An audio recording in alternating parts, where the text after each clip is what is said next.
Good morning, everybody. Good morning. Good morning.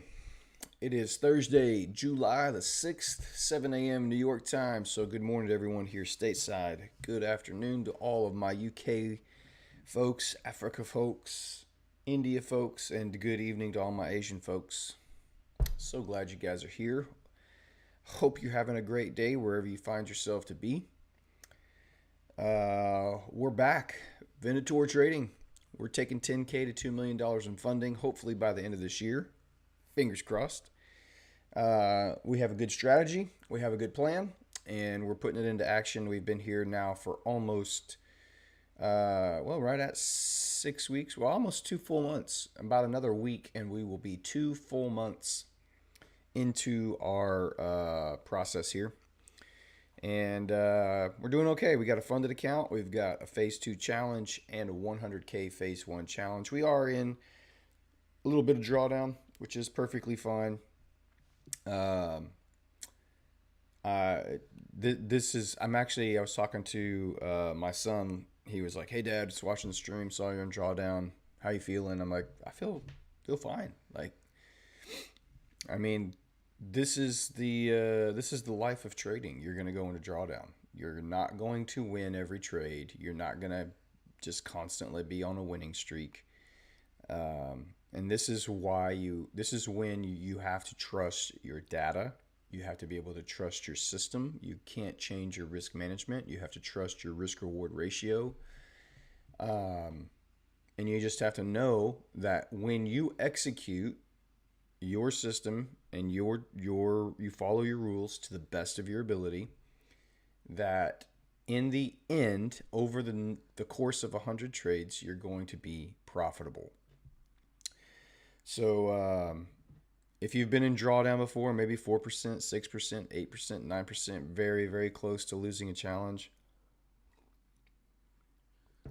the temptation to change what you're doing becomes so strong. The pain and the fear that you feel inside, that your brain constantly is just digging into you to get rid of that fear and pain, to take action and do something and get out of drawdown right now. It's just trying to protect you. It thinks that you're in danger, and you have to be mature. You cannot let your emotions dictate your responses, and you have to just execute. Just continue to execute. And so that's what we're going to do here is we're just going to continue to execute. We're going to look for our setups. We're going to look uh, our trophy buck trades to show themselves, and then we're going to take our shot. And we know, I know, and now hopefully you, if you've been watching for a little while, should know that we have just above a 50% win rate over the course of this system. And so when you lose two in a row, you should start to feel pretty good because you realize there's a winning trade right around the corner. Statistically and probabilistically, we're going to hit a winner. And when we do, we're going to be out of drawdown or close to out of drawdown, depending on what happens on the next trade or so, or setup. So I know my max losing streak is 4 in a row in the course of 100 trades. That's happened twice. I've had two different times over the last 100 trades where I've lost 4 in a row.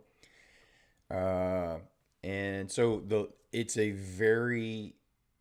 real possibility that we could experience that here, and that doesn't bother me either.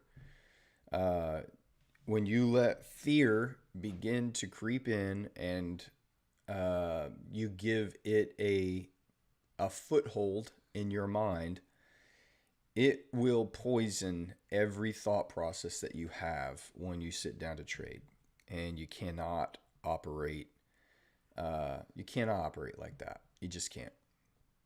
So I don't know how you're feeling if you took that trade, if you've taken those last two trades with us and you took the L's with us, and now you're in drawdown with me, uh, and you're feeling super anxious, or maybe you went after we got off the stream and you revenge traded and blew your account or whatever it was. You've got to master your emotions. You cannot let them dictate what your responses are going to be in this business. So we're here today. We've got, we can stay on here for at least a couple hours, maybe a little bit longer. We've got some news at 8:30. Let's go ahead and pull up our news events here. Let's see and just take a look. So we've got ADP non-farm employment change at 8:15. You've got unemployment claims at 8:30, and then at 10 o'clock you've got ISM Services PMI and JOLTS job openings, all red folder news events. I will not probably be taking a trade until after 8:30 at the bare minimum here. These are trades that I will not try to get into unless I got into one right now. But there's not a good setup already. I've already kind of looked at the charts this morning. There's nothing that I would be like, we've got to get in a trade as soon as this session opens. There's just nothing there right now. We'll look at that in a minute. But even so, we'll just sit here and watch the charts and look and see if something happens. But more than likely, anything that comes about will be after 8:30. And we'll see if we can find an opportunity there. And then tomorrow, of course, you've got your hourly earnings, you've got NFP, non-farm employment, and you've got your unemployment rate. So more big red folder news tomorrow as well. So with that in mind, we know immediately we're going to be, at least for the New York session here, we're going to be sitting on our hands for the first part of this session and trying to identify where the draws on liquidity could be, and then we'll watch and see how the news creates volatility, and then see if that gives us any kind of setup that we can work with.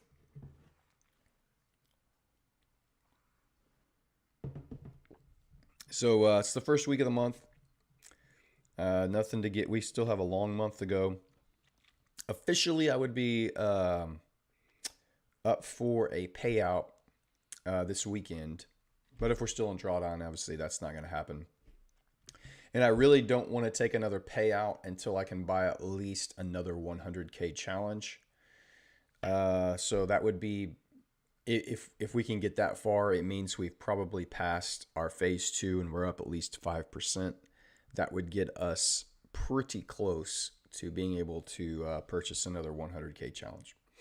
So that's kind of where we're looking and what we're thinking of. But good morning, Mr. Brooks, Corey, Adrian, Aditya, Beeswax, Braveheart, Ajad. Good morning. Thank you guys so much for being in here. If you're in the chat, or if you're on the stream watching, drop in the chat, say hi.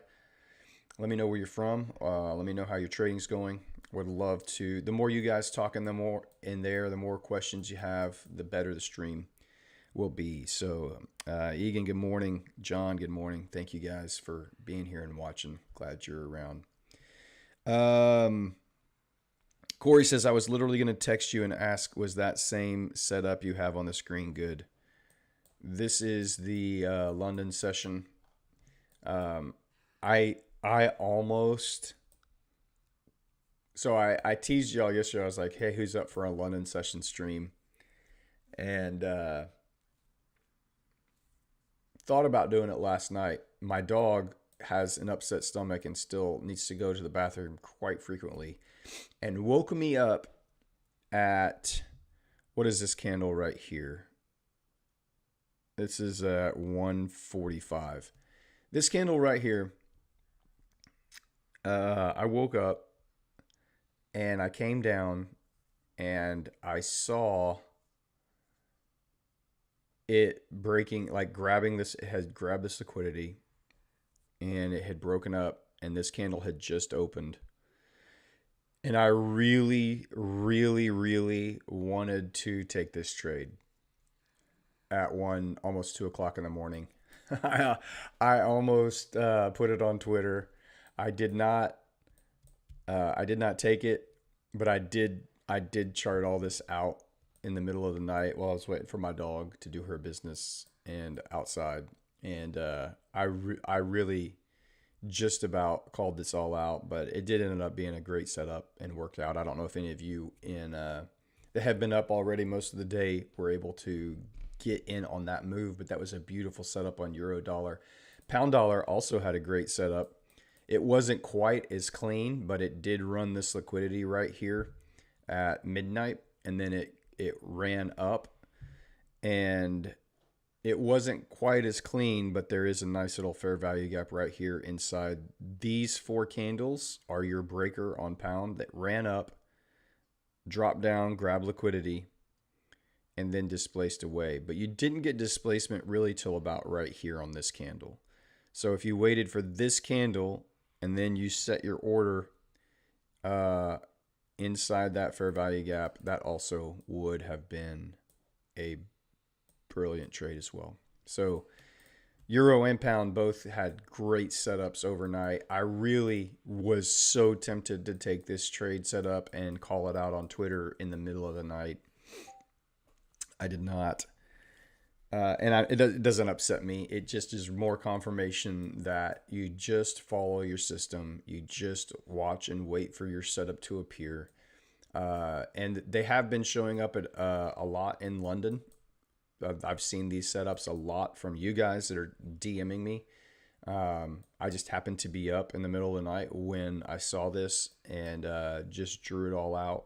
And it was just a great, beautiful setup. So hopefully somebody in here was awake watching euro dollar and saw this trade setup and took it and capitalized on it.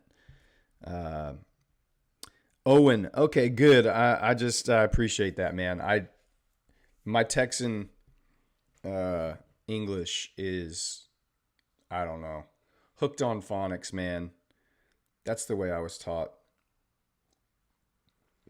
Sound it out, and most often you're pretty accurate, but there have been several in here that have come in, Owen, recently that I just have completely butchered. I know I have, and I apologize for doing that. Not getting y'all's names right, but Irish, man. Irish is legit my most favorite accent in the world. I think the Irish accent is just so cool. And I cannot do it. I've tried before, and it sounds horrible. I just like listening to Irish people talk. It's so pleasant. You're a very good mentor, sir. No one share knowledge for free. Thanks for sharing valuable knowledge with us. You bet. Aditya, you took this trade, Aditya? If you took that trade, well done. And it says you did a 1-4. I mean, it's offered quite a bit. I just go for 1-2. That's all I need. But well done. Well done. This is a great, beautiful setup right here, y'all. Run liquidity. It ran these lows over here. Grab that liquidity, and then you had immediate displacement away. I mean, this is one of the most beautiful setups that I've seen in the last couple weeks for our system. So you have a run on liquidity, just so beautiful.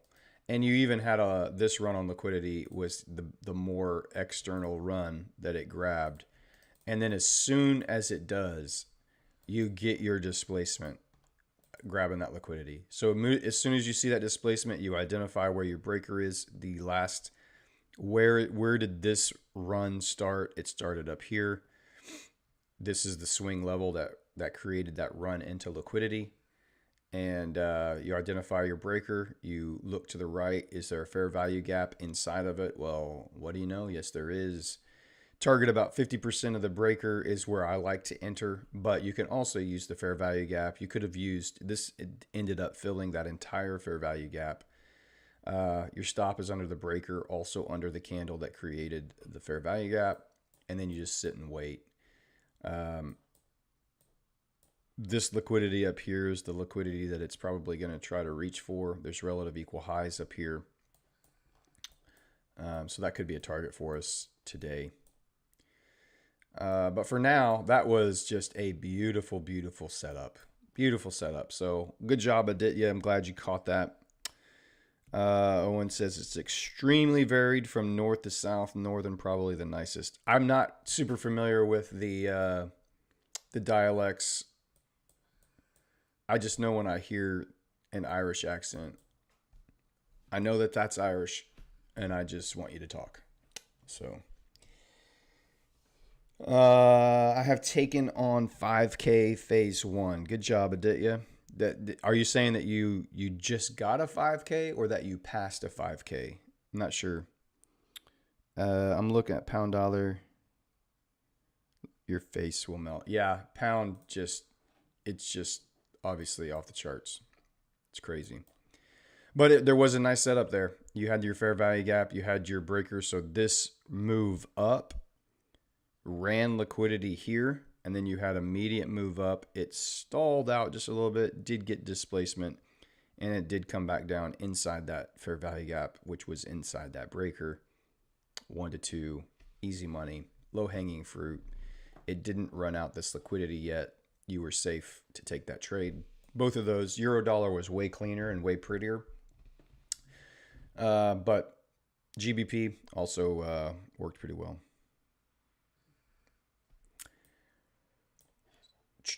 Dollar is just it jumped up above that weekly fair value gap just like it did last week, and then it's completely it's meeting major resistance inside this weekly fair value gap right here. Cannot hold above it. You've got relative equal lows down here on the dollar, so that could relative equal lows here, relative equal lows 1, 2, 3 different places where there's relative equal lows, and then you have your daily fair value gaps underneath there, and we're just really kind of stuck inside this range. Does the news today and tomorrow finally send the dollar one way or the other? Hopefully. It would be nice to get out of these ranges and start trending. I would love to get back into some kind of trend. That would be most helpful. But we'll just watch and wait. So we're anticipating some dollar weakness here. London obviously has been weak. But you can anticipate all you want. Really, you just have to watch and wait and see what the news gives us. Because it's going to do something. When that news comes out, it's going to do something. Gold's real interesting. I even hate to look at gold because gold has just not been nice to me.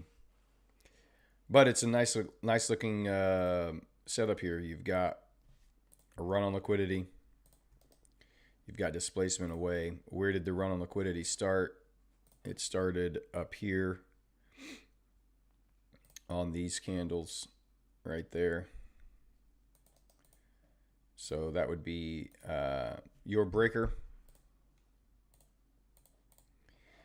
And then, of course, you do have a fair value gap. And because it's gold, the fair value gap is just massive because that's what gold does.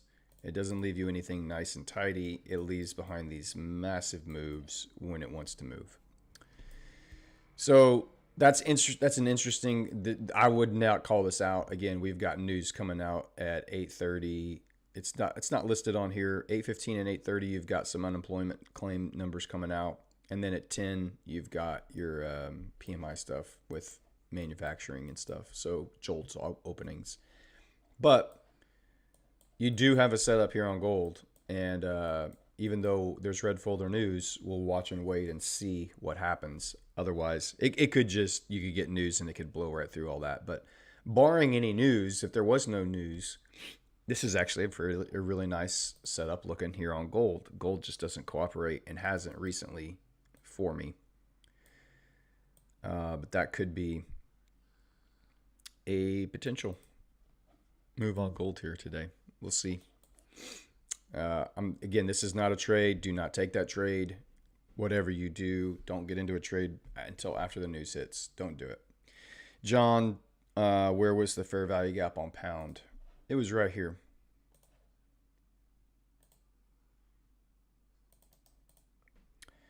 There's your fair value gap. There's your breaker. Again, it wasn't as clean as Euro, but it was it did end up playing out. So it ran sell side liquidity, and then you got displacement away. It paused, whereas Euro just ran right through. You had a little bit of a pause right here, and then it displaced. Once this candle right here closes bullish, then this is a valid setup. So as this candle closes, you could set your limit order. You could either do 50% of the breaker, or you could do 50% of the fair value gap. Either one. I probably would have stuck around 50% of the breaker, which probably after this candle closed, it would have been probably somewhere right, probably at the top of the fair value gap is where I would have targeted, just the top of that fair value gap right there, and put my stop below the candle that created the fair value gap, which is also at the low of the breaker. So probably like 9.5 pips. Let's just say 10 pips. And then you target 2.1. And you can see that did come in, trigger, hung around just a little bit, and then you rocketed up, smash TP, all within about 15 minutes. You would have had to wait about an hour after you set that order to get triggered, but then once it did get triggered, it was a pretty quick reversal off of that breaker and fair value gap. So again, compare this, see how sloppy this looks there, and the run on liquidity wasn't quite as strong compared to this run on liquidity, way cleaner. And then this displacement, see how much cleaner this looks compared to the sloppy nature of this. This is just not as clean. This is so much more clean. But those were they both ended up being great trade setups, and I was so tempted to call this out. I think I am going to do a London session. Probably not this week, but sometime soon, one night, we'll do a London session. See if we could find some of these nice, pretty moves that London's given us the last few weeks. Because New York has not given us a lot.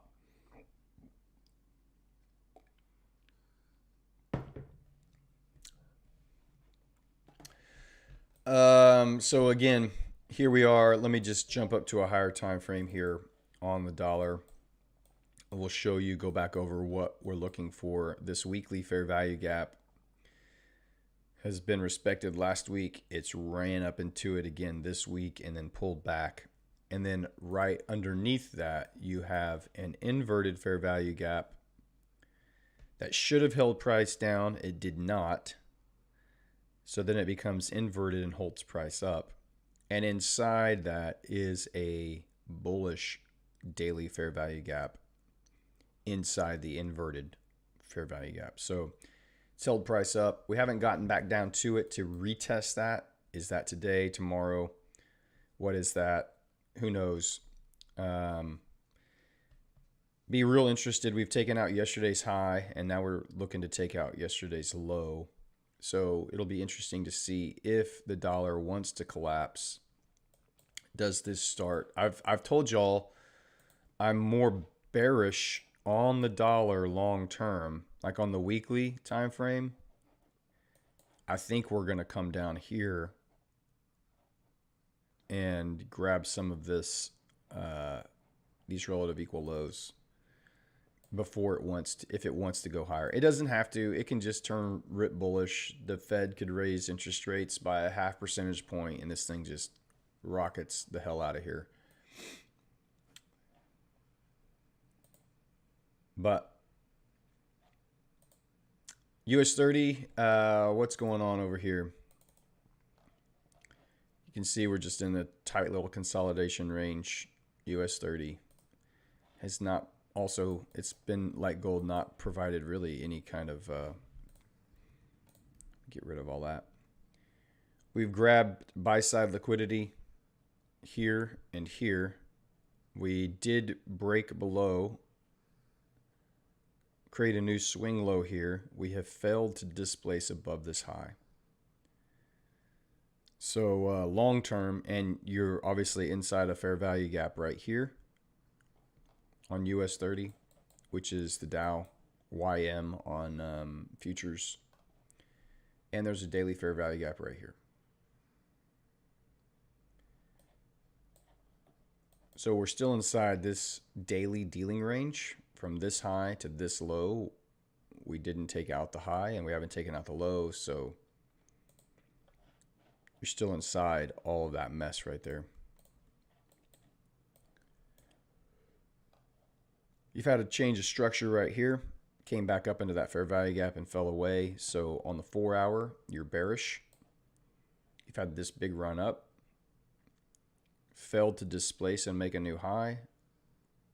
We broke, took out sell side liquidity. And instead of displacing higher after we took out this liquidity, we have fallen back away. This fair value gap is bearish order flow. It respected this order block with this fair value gap and it completely fell away.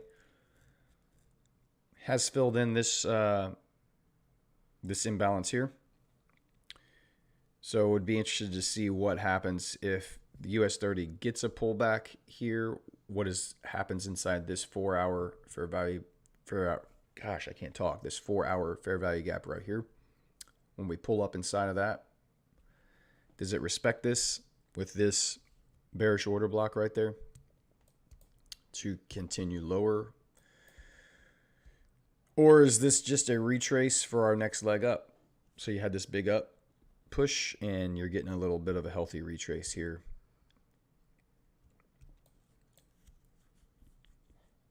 You can see last week was this big run up Thursday and Friday. Really offered no downside, no sell side really at all. Was not offered. And now it's rebalanced some of those real big moves on Friday. So could be all it needs to do, rebalance that, and then we could run for some new highs up here. You'd have relative equal highs up here, which is there's going to be stops and orders and liquidity above this area here.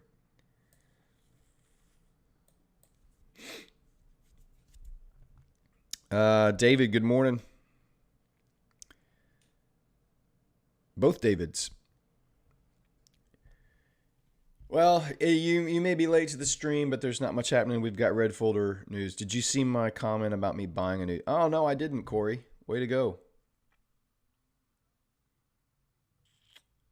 Oh, Corey, you took the Euro trade too? On your new 10K account? This one? Sorry, I missed that comment. Way to go, man. If you did in fact do that, way to go. That's so good to hear. And so I'm glad that you guys are starting to feed yourselves. That's really the whole point of this, is feed yourself. You don't need me to sit here on a live stream and tell you what setups to take or validate your opinions.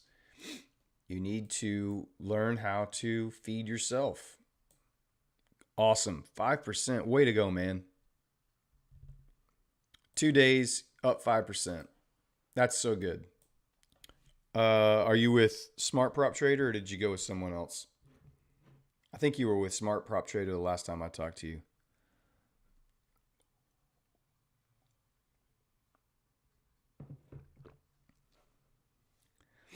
Off that one trade. Yeah, I mean, look, guys, you don't have to take 50 trades to pass these challenges. If you are patient and you can wait, you only need a couple of really good setups to pass these challenges. Which means the beauty of the no time limit firms means you don't have to rush. It means that you don't have to take a trade every time you come to the markets. It means you can sit for an entire week and not take any trades. And you're not losing any ground on those no time limit challenges because you have all the time in the world. So just wait for your sniper A+ setup to show up and then take it. Good job, Corey. Still with SPT. SPT is a good firm, smart prop trader. I mean, they're making waves. They obviously have the lowest capital. I mean, the lowest starting cost to get in. There's a new, I don't know if you guys have been following the prop firm stuff on Twitter, but it sounds like there's a new firm about to start that's being backed by a couple of current prop firm owners, and they're starting it specifically to target small accounts and low prices. It's called Seacrest Capital. The CEO of MyFundedFX, Matt, who's very active on Twitter, along with, I know for sure, the CEO of Bespoke, which is who I'm using, and I think maybe at least one more other prop firm owner are partnering to start a new prop firm called Seacrest Capital that, from what they've said, will be specifically low prices. They're saying the lowest prices in the industry and small accounts. Like that's going to kind of be their bread and butter, is small accounts, low cost. So we'll see what comes of that. I think they're launching here in the next week or so. I'd love to get to a place where I can start partnering with some of these firms, but currently I don't have enough of a social media following to to justify them wanting to work with me yet. So I think this stream is doing pretty well.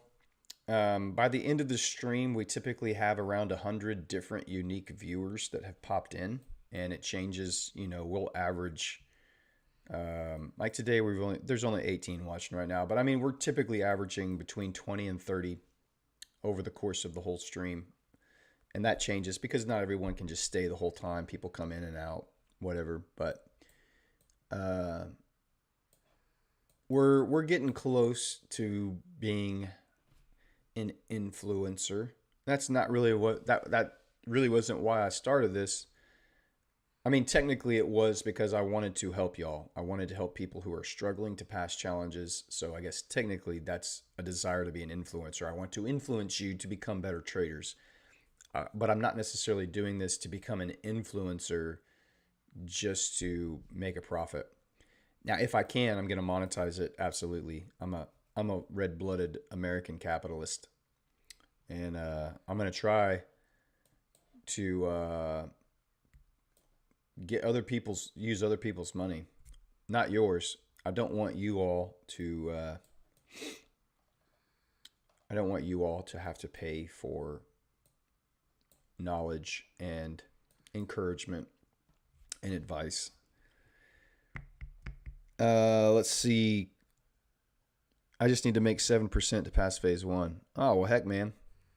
Just be patient. Do not rush into a trade today. You've got red folder news coming up, Corey. Just be happy with that Euro trade that you took. It was a beautiful setup. You don't even need a full winner now to pass your phase 1. Just be patient. Do not rush in and try to knock it out. Aditya, Bespoke is a great firm. I highly recommend Bespoke. Their prices are very competitive. Their customer support is fantastic. Their everything on their back end has been just great. Their payouts are super fast. They're growing. They're introducing new brokers. I mean, they're a great firm. I highly recommend Bespoke. I do have a link on my YouTube page somewhere for them. If you want to use that, you can use that link. It would give me a very, very small commission. I don't need you to use that link, but it's there. I don't care whether you use it or not. Honestly, I don't. Ghost. Hey, Ghost, welcome in. Haven't seen you in here a couple days. Hope you're doing well. This stream is very much helpful. I think you as mentor is here to listen and answer our questions and doubts. I hope you find it helpful. I really do. And if you think of me as your mentor, that's totally fine. I'm happy to sit in that seat. And if I can be of service to you, that's really what I want to do. I can remember so freaking clearly how frustrated I was and how much emotional turmoil I was in, failing all these challenges over and over and over and over and over, and just beating my head against a wall trying to figure out why I was so dumb and could not do it. And it just starts crushing your self-worth and your self-esteem, because I know I'm a smart guy. I know that I know what I know, and I know I'm not dumb. I know I'm a hard worker. I know that I'm very logical. I but I was just running into the exact same result over and over and over again. And I know exactly how you feel if you're in that situation. I told my wife a year ago, if I become profitable, I'm going to start a stream and help people figure out how to get past that stage, because it's miserable, man. It's absolutely miserable. So I'm glad you're finding it helpful. Corey, I think that's a great idea. You should come into every session. You should come into every week thinking, I'm not going to take a trade this week. And then you see a beautiful setup like this, and bam. I mean, just gorgeous. If you had waited all week and not traded just so you could see this setup right there, that's such a beauty.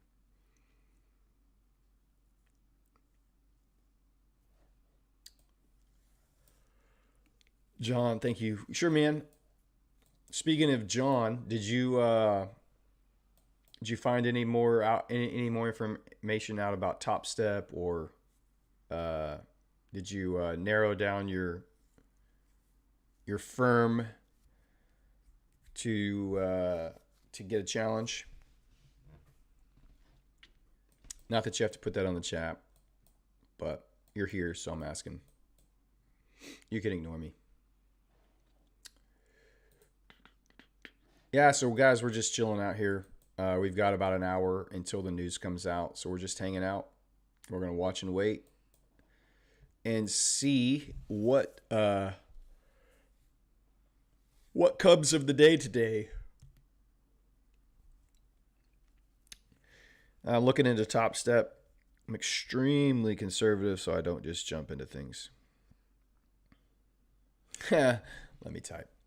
All right. I'm just trying to stay up on the chat, man. I'll let you type. Go ahead.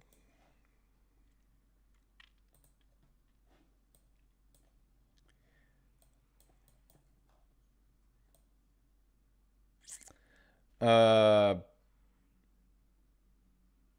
oh, you're talking about the delay. Yeah, I asked you a question, and I know there's a delay after I asked the question. It's going to take you probably 10 or 15 seconds after I've actually said it here for you to hear it, and then you've got to respond. Yeah, I'm aware. I'll give you more time next time. I wasn't giving you a hard time. I don't trade futures, but from what I've heard, Top Step is a pretty legit firm, and I know that they just introduced. Kind of did a rehaul, an overhaul, I guess I should say, an overhaul of their prices and parameters, days to trade, all that kind of stuff. So I know they're in a big advertising mode right now, at least for the next few days. I think they've got some good sales going on. So uh, not that they won't have sales in the future, but it may be good to jump into something. I think $49 is their lowest. Maybe even lower than that. I don't know. I need to go look. But I think I saw something where they've got like a $49. Is it a 50K for $49? Something like that. The futures firms, for whatever reason, have much smaller drawdown rules. So we're talking like 3%, 2 to 3% daily drawdown, and like 4 to 6% overall drawdown. So I think that's what, if I remember right. And then I think once you're funded, there is a monthly subscription that you have to pay with the futures. And I think that's to cover the live data feed that they're basically just kind of passing that cost from the live data feed stuff that they subscribe to. I think they're just passing that cost over to their traders, but I'm not entirely sure. I've never used a futures firm before. So dollar is reaching for these relative equal lows right here. Just tapped into them, I believe. 02955. It's about just a couple pips away from taking out these relative equal lows here. Would be interesting to see if we get any, like, do we get a news pullback right here at all? If we're going to stay bearish for the rest of the day today on the dollar, that would be bullish on the foreigns. And if you get a pullback onto the news up into this imbalance here, it would correlate with a pullback into an imbalance here. It's just going to be difficult, I think, for me to find an opportunity on euro dollar. This was the setup for euro dollar today. For us to get another setup, we're going to need a low. We're going to need sell side liquidity to get run. So that's either going to be here or here. And then you're going to need to see displacement away. And you still have a lot of buy side liquidity up here. You've got relative equal highs up here and over here. So, I mean, you've got a lot of buy side targets that it could run, but it's going to be real interesting to see what happens when you get news, what kind of, because it's just pushing up even ahead of the news right now. We're 45 minutes away and we're still pushing. It's not consolidating. It's still pushing. Gold is still pushing. Everything is just pushing. It's not consolidating. So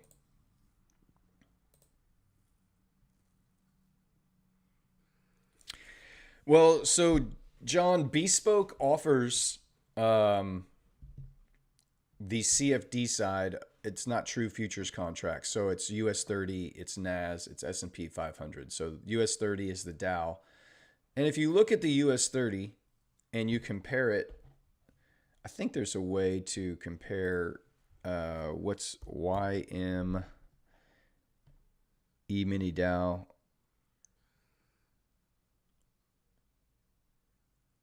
I guess that's it right there.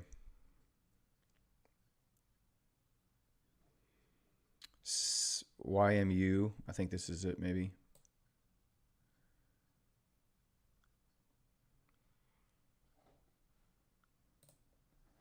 So here's, my pink and blue candles, right, are the US 30.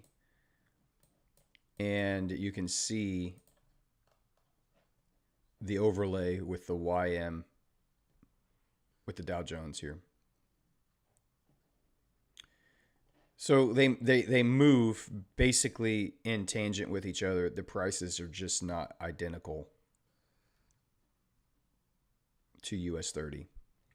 So with that in mind, you just have to understand you can trade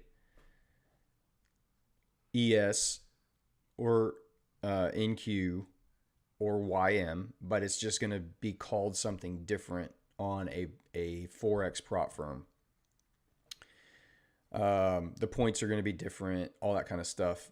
But so if you like those pairs, again, they move pretty much in tangent. They're just not the exact same prices. So you can see it's following pretty much identically all the way around. They just use a different pricing structure. So,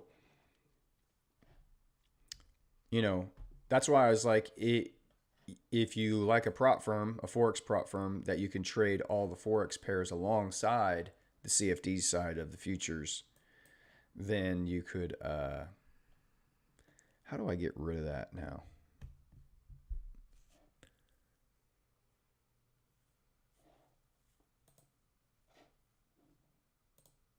Just like that. Cool. So I don't know if that answers your question or not. You are able to still participate. You're just not going to be trading like a contract. You're going to be trading a lot size. And the points will be slightly, the way you calculate the points would be slightly differently. But if you like the way ES moves or NQ moves or YM moves, you can trade a similar asset. It's just gonna it's gonna be very closely modeled and follow those futures prices and price movement. It's just gonna be, you know, all you saw. It's just gonna be slightly different overall.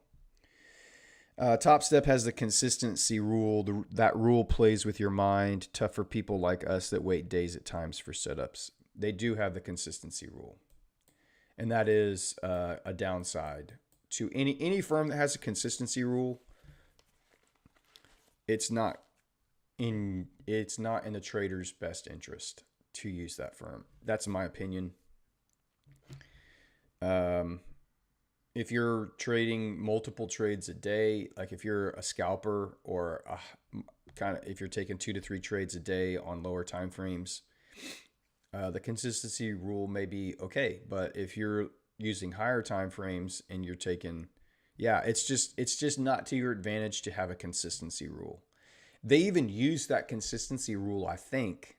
I think they use it to determine what your true profit target is. Like you can't even win whatever, like once you have your high watermark of, let's say you have you hit your profit target for the challenge on day 2, they will bump your profit target higher and say like, we want to see you consistently repeat this now. So that's another downside for me, is like they have a moving target almost, and it's based on how you trade, versus a Forex prop firm. It's just you hit the profit. We have no restrictions on how you trade. There's no consistency rules. Just trade the way you want to trade. If you pass this in day 1, we'll give you your new account credentials instantly. You could pass phase 1 and phase 2 in the same day. So I mean, the consistency rules can be a problem. So just be careful of that. It's not. I'm not a fan. Drawdown rules on all futures firms that I've seen are extremely tight. They are extremely tight. Another reason why I like these Forex prop firms. Most of them are offering you 8 to 10% in drawdown. Some even have 12% drawdown. Your trading returns need to be consistent for a period of time or they don't pass you. It varies from prop firm to prop firm. Yeah.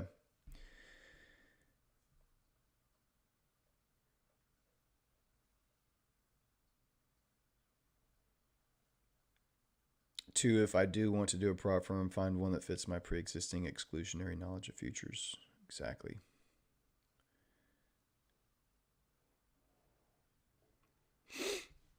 Yeah, there's a again, my personal opinion is that unless you just need, you have to trade these specific ES futures versus a CFD like S&P 500 that you see on 8cap brokerage. I would use a Forex prop firm. But if your system and strategy is built around trading those specific futures indices, then you're going to need to find a futures firm to do that. But just know the futures firms that are out there currently do not have as good of rules and parameters like the Forex firms do. The Forex firms are just head and shoulders above the futures firms when it comes to drawdown, trailing drawdown, consistency rules, using EAs, copy traders, profit targets, drawdown, all that stuff. The Forex firms are just so much stronger than the futures firms. But there's a lot of people that trade Top Step. There's a lot of people that are funded with them. There's a lot of people that live within that ecosystem of how they have set up their trading rules, and they're making a lot of money. So,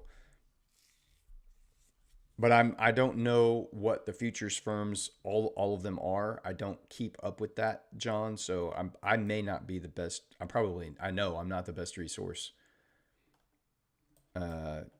to compare that stuff. So I know you said you follow Cami Capital. I think he uses Top Step. Patrick Wieland, I think, uses Top Step. A lot of the big guys use Top Step. Trader Matt, he also has a live stream where he trades ES. I think it's Trader Matt. I don't know. He has a YouTube live stream. I think he's on most days for a little while, and he tries to scalp. I think he uses Top Step too. I think most of them. I think most of kind of your more public guys use Top Step. There's another one I've heard of called Apex, but I don't know anything about them. I really don't.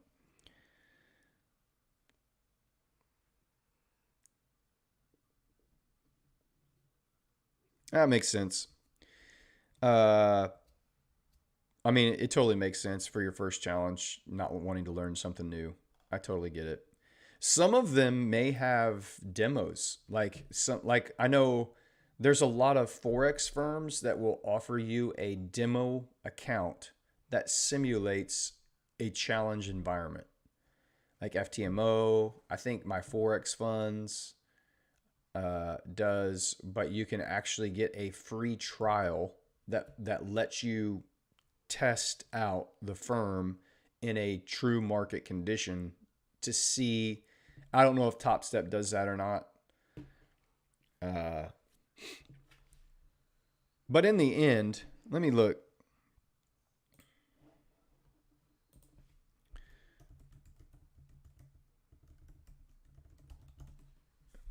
Let me look real quick here. I mean, we've got another 30 minutes before the news hits, and we're not looking for any trades right now. So here you go.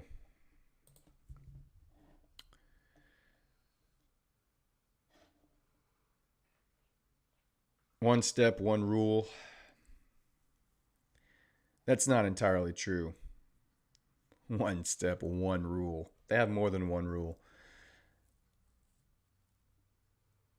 $49. So to me, yeah, I'm not trying to say that $49 isn't a lot of money, but $49 spent on a challenge to learn the ins and outs and the behind the scenes, so to speak, it's really not, in my opinion, that. For me, again, everybody's money situation is different, but $49 to me is like, hey, that's worth me going and buying their smallest challenge and using this to really give me more information on whether I would want to size up here.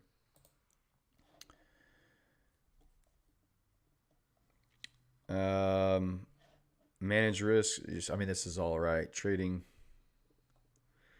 Yeah, so $49 a month for 50K.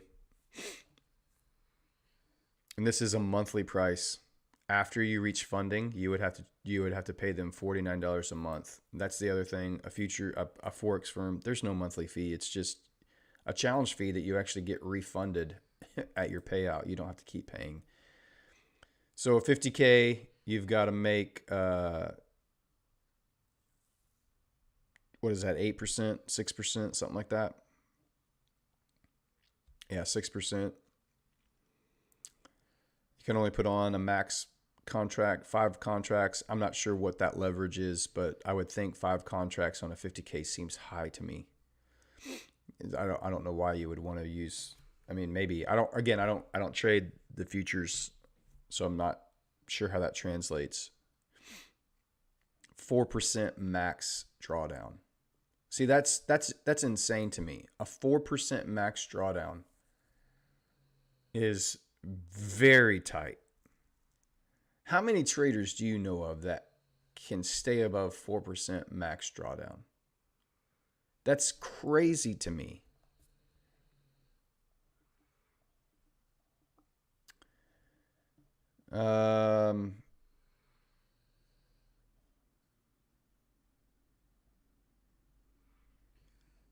You can get your last month refunded after earning your. So you get one refund, but then you still have to pay every month.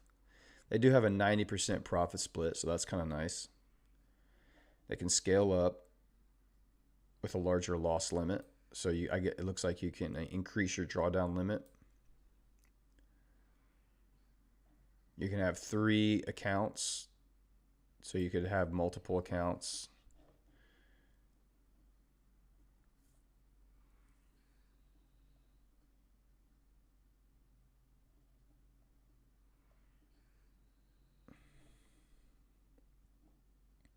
Our free trading checklist. No. Where are the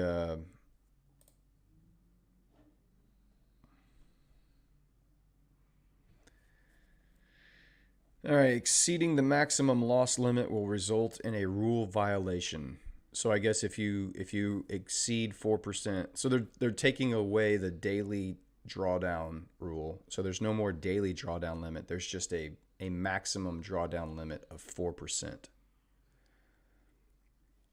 Top Steps maximum loss limit is based on your end of day balance. So it's a trailing drawdown. So as your balance goes up, your daily loss limit goes up. It doesn't stay static on your original account size, which most Forex firms are now a static maximum drawdown off of your original account balance.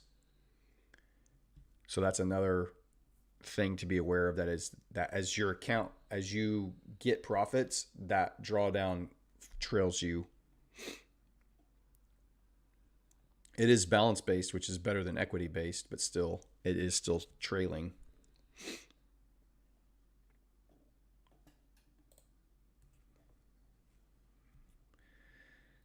Reach and maintain the profit target. Consistency target. Your best day below 30% of total profits made.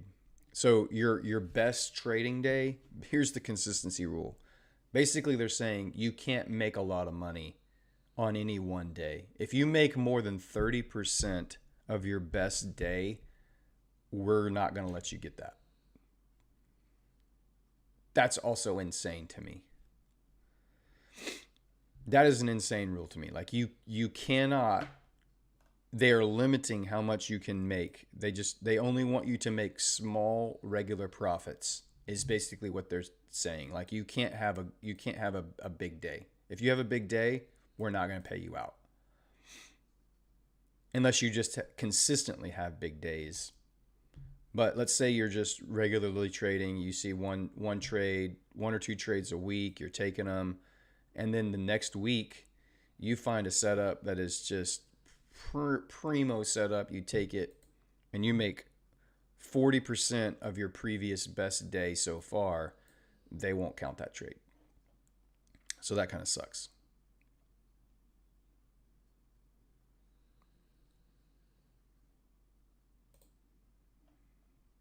Prohibited conduct.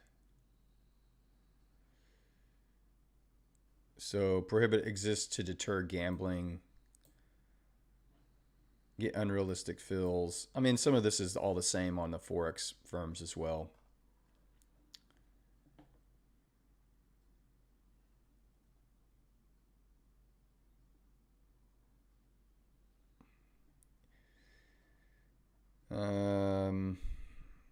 This is all normal. It looks like trading excessive or unrealistic number of contracts in a day.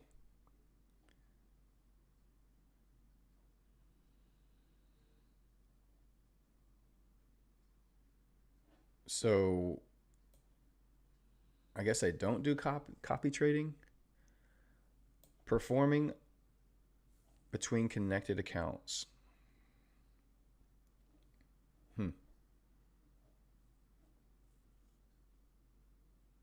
No high frequency trading not allowed. That's across the board pretty much on every firm right now.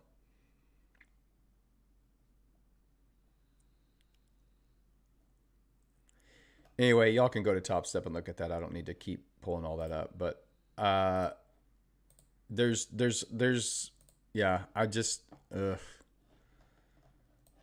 see that maximum trailing drawdown. So it trails your drawdown and it's a tight drawdown limit. I just would be not a fan. I'm not a real fan there. Tradeovate has a demo account. Oh yeah, Tradeovate. I've heard of Tradeovate. Trade Day offers a free 14-day trial period for futures. John, I lost more than $49 on stop outs yesterday. Yeah, so there you go. I mean, to me, it's worth if you're interested in trying to figure out should I do a challenge or should I use this firm or that firm. If they don't, like if Top Step doesn't have a free trial, $49 to me, it's if I know that I'm going to be working with a much larger account in the future, that's a investment that I would be willing to make in my business for the education side of that. But I think Tradeovate, I think there are some firms out there that offer you a free trial, so you can test their trading terminal. You can trust their live market conditions. You can see how it all works at least. So may not be a bad idea. Hey Jack, welcome in, man. Jack, did you take that Euro trade this morning or the pound trade set up? Did you take those? Tell me you did.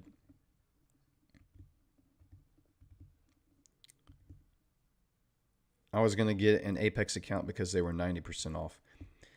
I don't know how Apex is still in business because I keep hearing everybody say there's no way they can keep staying in business when they're basically giving away all these accounts.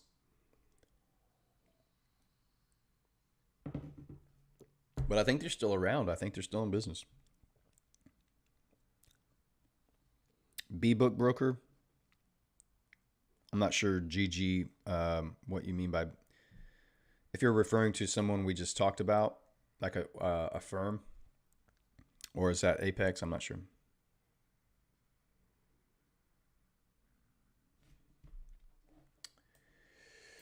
All right. We're into our 8 o'clock hour. We've got news dropping in about 27 minutes. And then we're going to see what happens. Like what's going to go on here. We're going to let this just all kind of play out. The dollar has reached for its first sell side liquidity. We just took out these relative equal lows here. Do we get displacement higher, or are we going to reach for... We also have relative equal lows here. And we have relative equal lows here. So here's all your sell side targets for the dollar currently. Does the news pop you up and get you a fill in some of this imbalance and then we run this lower, or what? I don't know. I don't really... I mean, based on the fact that we can't hold above this weekly fair value gap, that we're getting displacement away after taking out this buy side liquidity here, I'm led to believe that these sell side targets are where we're going, but I don't know for sure. The Fed has stated very clearly that more interest rate hikes are on the table and should be expected. Which would boost the dollar if that does happen, I think. But seasonally, you see all these seasonal charts that people share, you know, from past historical data. July typically is a risk on month. You see a rise, a weaker dollar and a stronger market. Jack, I'd already taken a loss with my other system, so couldn't take it, unfortunately. Marked it up and was watching it, though. Oh, dang it, man. What a beautiful setup that was. Pound two. Pound, it wasn't as clean. Definitely not as clean. But both of those, Euro was just a beautiful textbook. Run liquidity, displace away, fair value gap, breaker. Beautiful textbook setup right there. Love to see it.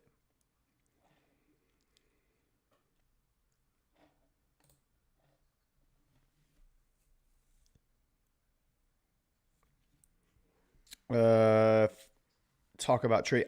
So Beeswax, I did not take a trade. I did tweet it out yesterday. I was just asking if I did a London session, would you guys want to come in and watch?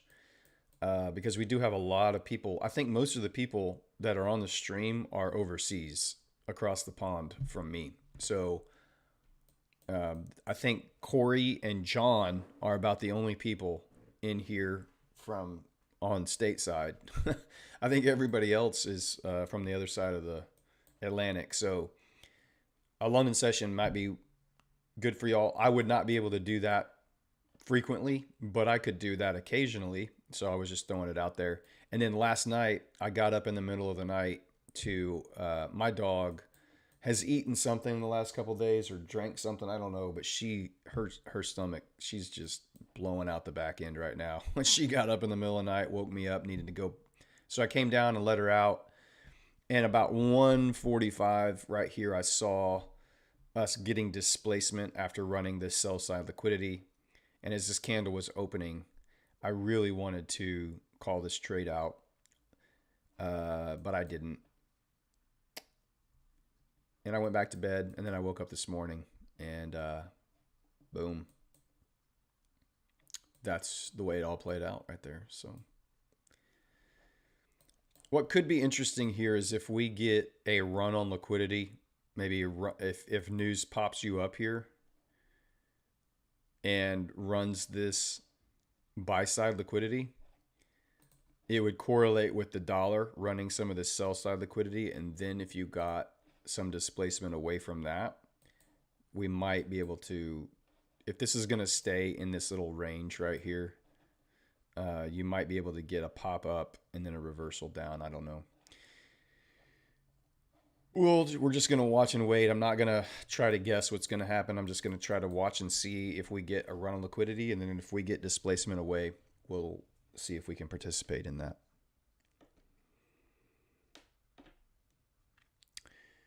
John, showing the patriotism.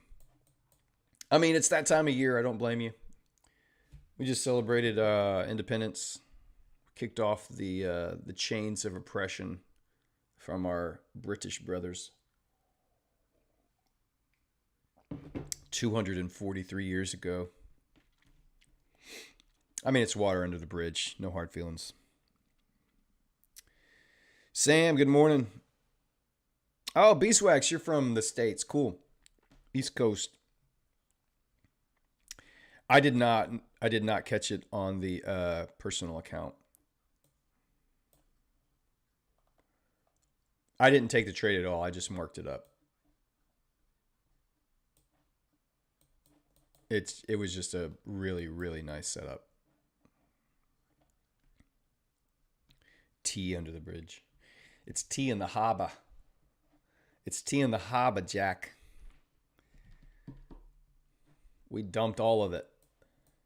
That damn tea tax. That's what did it. Straw that broke the camel's back. We couldn't take it anymore.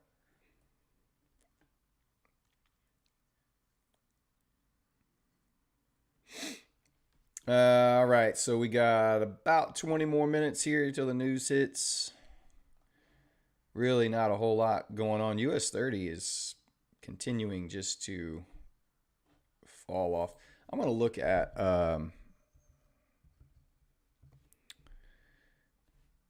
I want to pull up another chart here and look at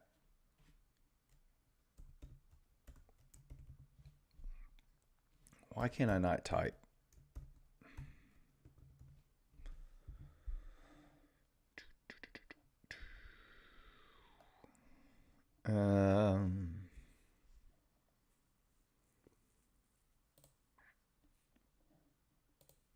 Why did it do that? What the heck?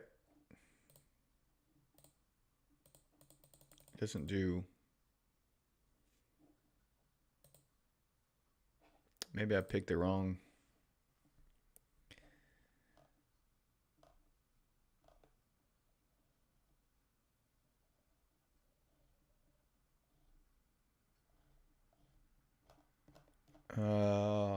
Forex? Nope. Futures? Indices?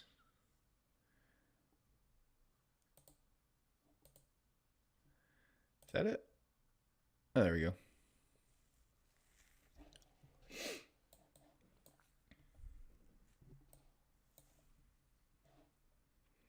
That's not what I'm looking for. Where is my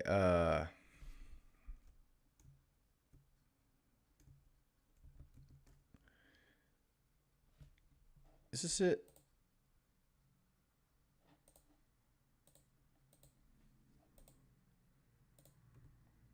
I must have used this chart before.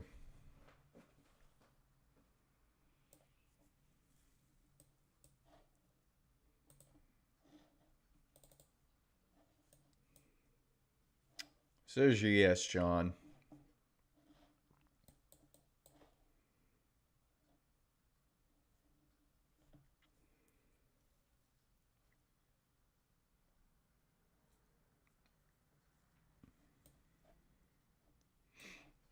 Which it's heavy. The Dow's heavy.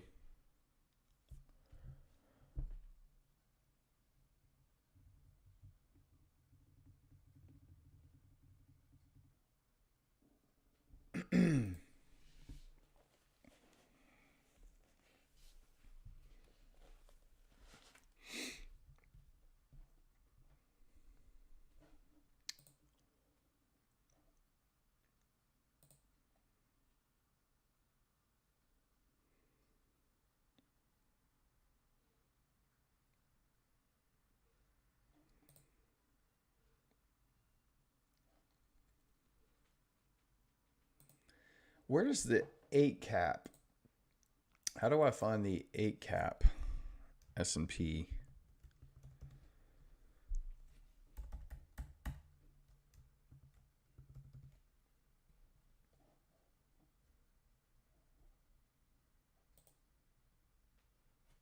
It's not. I thought it was.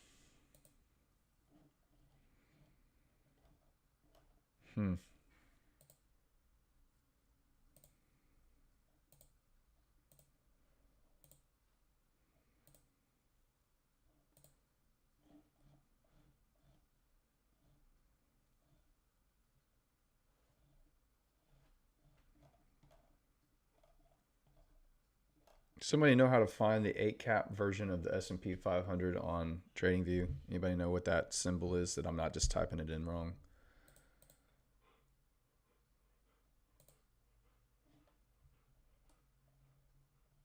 Because I've got the US 31. It's 8 cap. It's Dow Jones. Is it called something else? I just can't find it. SPX. Oh, gosh. I knew that. I knew that. You're right. Thank you. Thank you.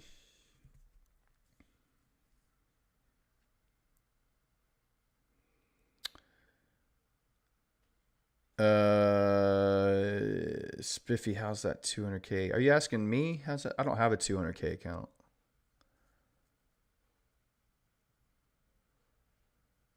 My assets under management are higher than that. I don't have a single 200K account. It was 3 pennies on every pound of tea. Can you imagine how our forefathers are rolling over in their graves on what we've allowed our taxes to become? They just finding more ways to keep our money, man.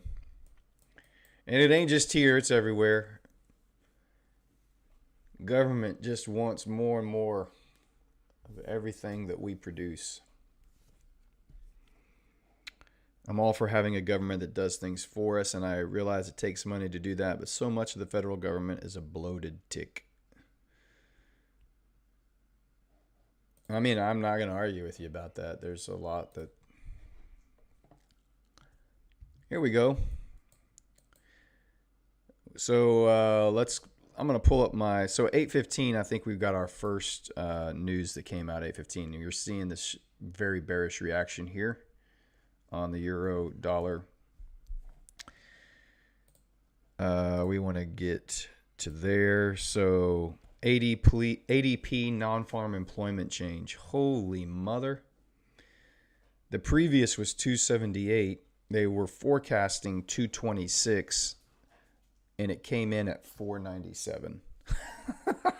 So basically double the non-farm employment change. ADP added 500,000 jobs.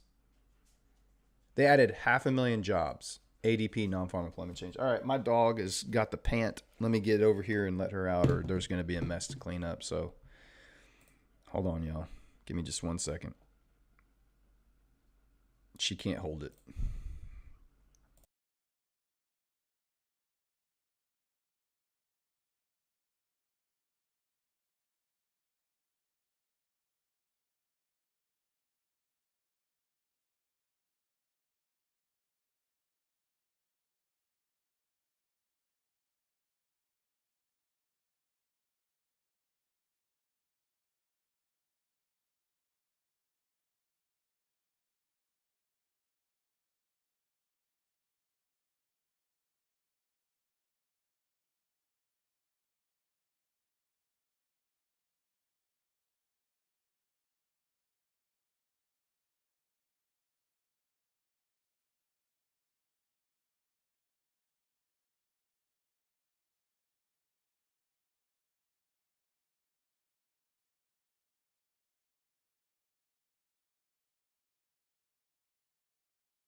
Man, she is not doing good.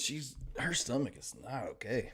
Got to figure out what's going on with that. So yeah, we added 500,000 jobs to the ADP non-farm employment numbers. They came out, and look at that reaction. That is quite the. So we grabbed sell side, and we're getting some displacement away here. Wow.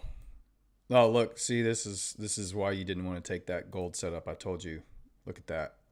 You wait for the news to come out, y'all. Don't ever get in. You get these crazy numbers that drop, and the market just goes nuts. They cannot slow this economy down. They cannot do it.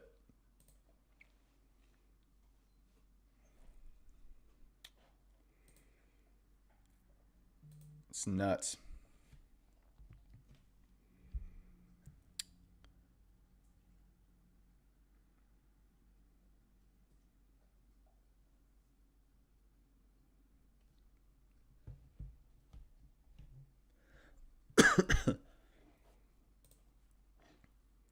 All right, so we've reached down. We've grabbed some sell side liquidity here. We've grabbed some sell side liquidity here. For me, the question is was this a run on buy side? We didn't quite get up here on these buy side targets, but we obviously cleared out some buy side, and now we've displaced lower. So I'm going to need to see what happens on the next couple of 15-minute candles. And we'll also get more news coming out. We have more news dropping at 8:30. Unemployment claims will be coming out in 10 minutes. So they're expecting a slight rise. So their previous was 239,000 unemployment claims. They're expecting it to go to 247. But with adding in almost twice as many jobs as they were anticipating, it'll be interesting to see what these unemployment numbers come in at. That's quite an aggressive amount of jobs added. I'd say you missed your mark, whoever was anticipating that number at forecast. They should rethink how they come to that conclusion.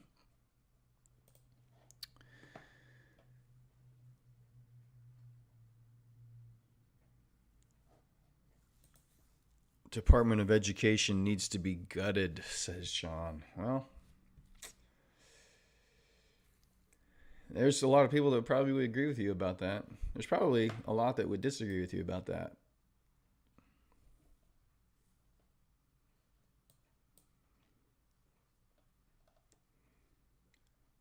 Thus, the state of constant tension we live in.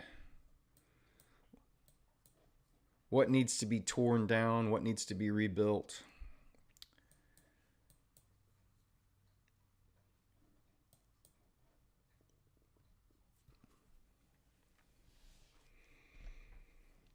Don't be surprised if you get news at in 8 minutes that the next 15-minute candle does the exact opposite of this candle.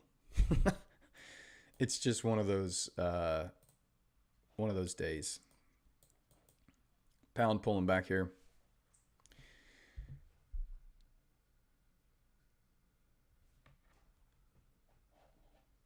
Where's the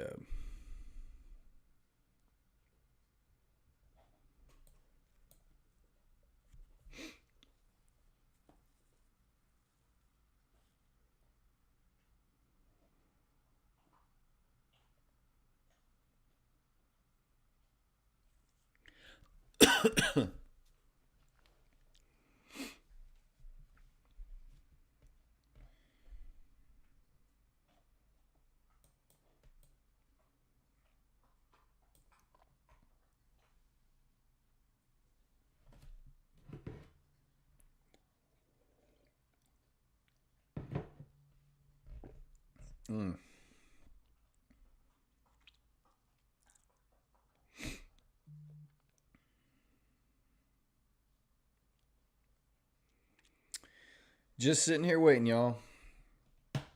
Not much to do. This is what the life of a professional trader looks like when you're staring at the charts. Quite honestly, I'm here every day at 7. If I was not streaming on these Red Folder News days, I probably wouldn't even be getting to the charts until right now.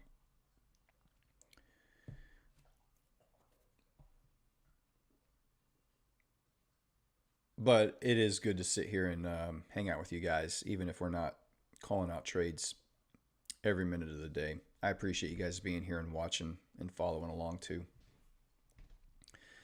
Taking out time of your day to chill out together, watching candles print.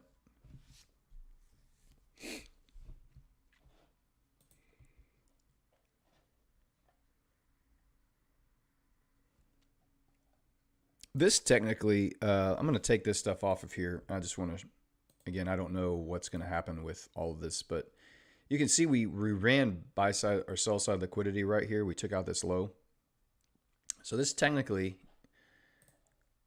is this last up close candle right here. It has a higher body. Is technically a breaker. It ran sell side liquidity. It took out right here. Took out the low, and it left behind that fair value gap.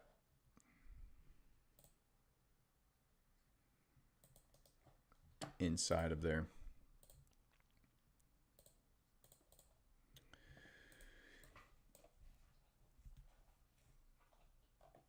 You can see we've run buy side liquidity here pretty aggressively on the pound. And again, no setups here. I'm going to need to see the next two 15-minute candles print. But that could be, it would be interesting if you get more news. Does it pop down, rebalance some of that? Be interesting to see. Here is your this move ran buy side displaced. So this is your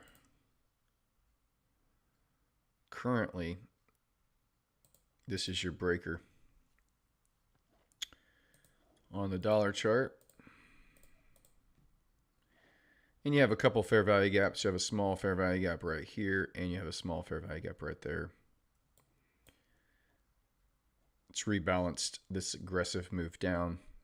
But the caution here is that you've already run sell side liquidity, so it could just be reaching down to grab this so that it can run up higher. But it is currently respecting this breaker and these fair value gaps right now. But we still have news. We have news in about 3.5 minutes. So everybody just sit tight. We'll let this all play out. Gold. I really think I'm just going to take gold off of my watch list. It's the volatility on this gold makes no sense. Makes absolutely no sense. The way this thing moves. Oof. That's crazy. You know how many people just blew their accounts in the last 15 minutes on that candle?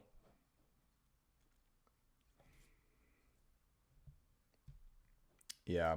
The more I watch it, and especially over the last 2 months since I've been trading it, I have had some success on higher time frames. On the 4 hour, I've had more success on my other funded accounts on these higher time frames. But these lower time frame have just kicked my booty. So maybe I just take it off for this stream strategy. I keep it on my higher time frame strategy, but I take it off of this stream. I don't know. I'm debating. It's just not been it's not been very good. So you can see the S&P, excuse me, reaching down into this fair value gap and into this order block here. It's taken out buy side. If it gets any reversal, you've got, I'm sorry, it's taken out sell side. I misspoke. Sell side, took it out here, took it out here, took it out here.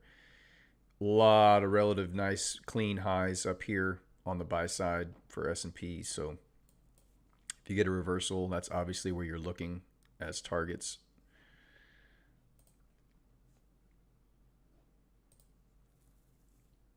About another minute here, and then we're going to get our other news. I'm going to pull up that news, and I'm just going to kind of watch and see as it comes in here.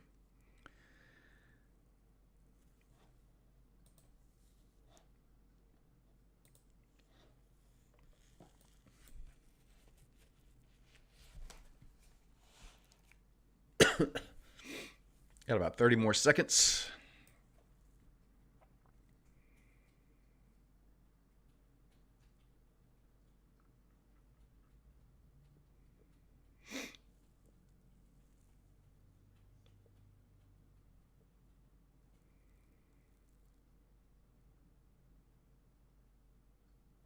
So we've run sell side liquidity here. If we get displacement higher, maybe we'll get something. Hard to say, but we'll just be patient.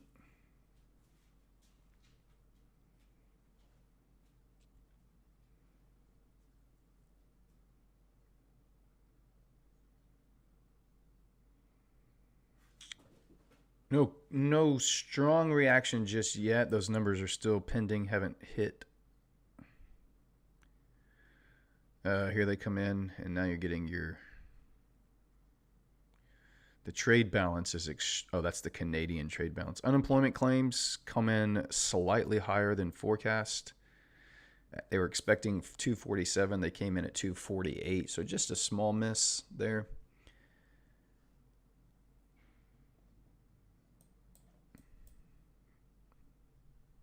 So they added 500,000 jobs, and the unemployment claims basically stayed steady.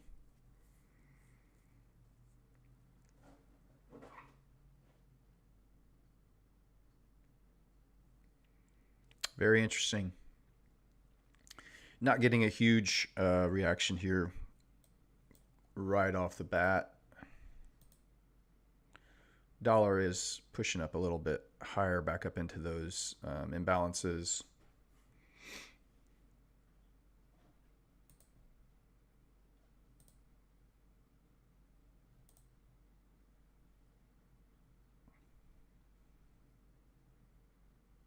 A lot of weakness here in the markets, though.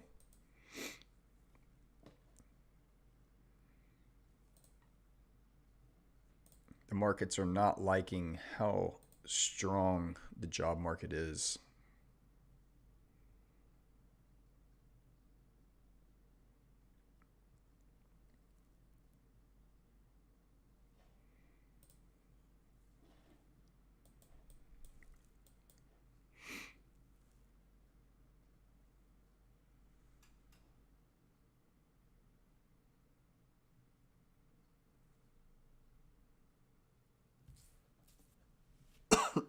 Excuse me.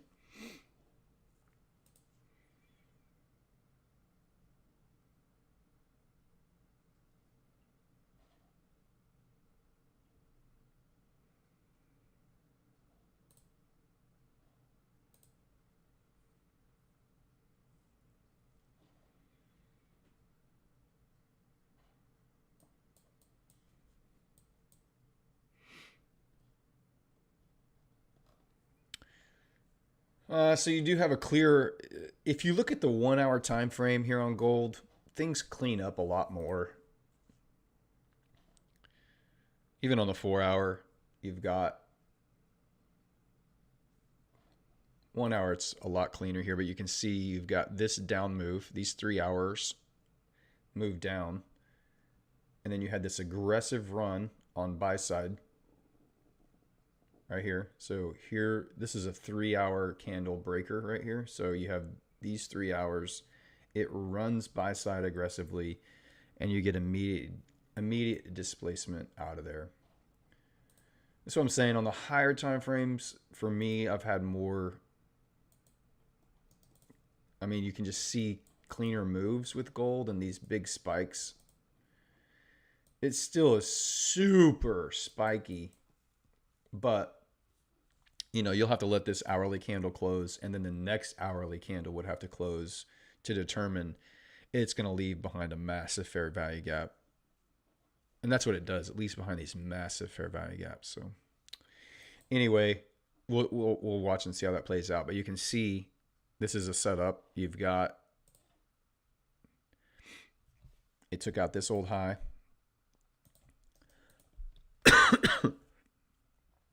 And then displaced lower. My goodness.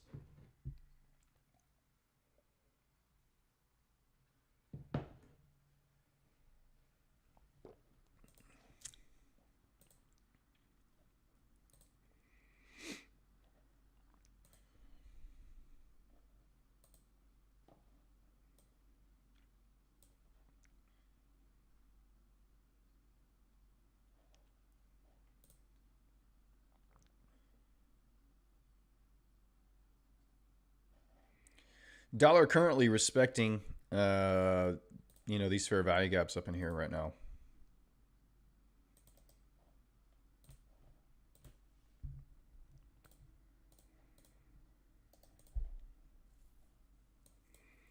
Close above that, you would anticipate that becoming inverted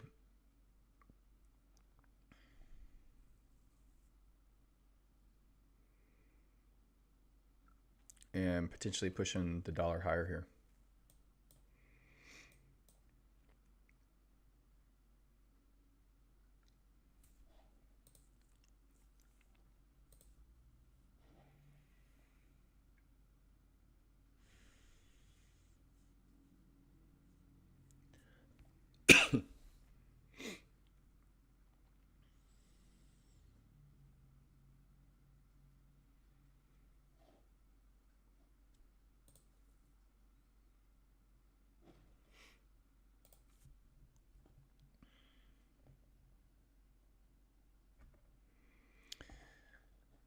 It does. Gold does, Jack. You're not wrong. I have felt that same feeling. It's like, oh, it just feels like complete gamble. It's so spiky, man.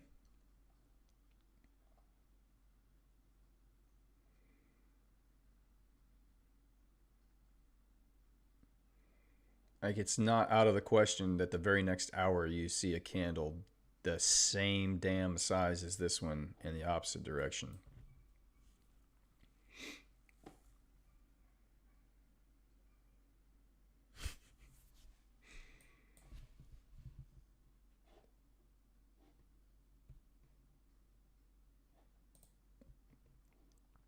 S&P pulling back up a little bit off of that order block and that fair value gap.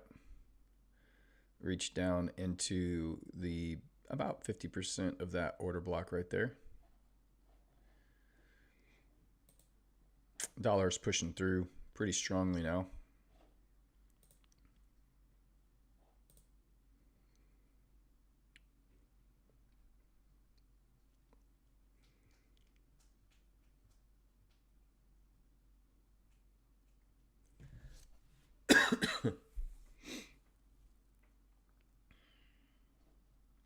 Grab sell side here now. If you pull an OTE for your London move, you get in that New York pullback into that OTE area. We just hit that. You can see right there. Down into this fair value gap. That candle. I'm going to take this trade off just so we can clean up.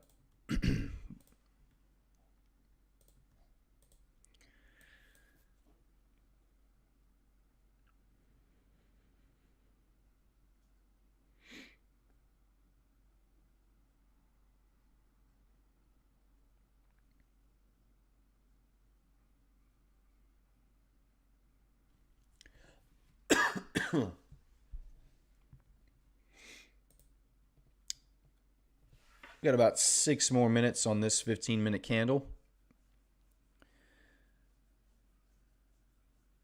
There are, you're right. There are a lot of the Forex pairs, the major pairs, they offer a ton of opportunities. I've been most profitable in this, since this challenge started, I've been most profitable on euro dollar.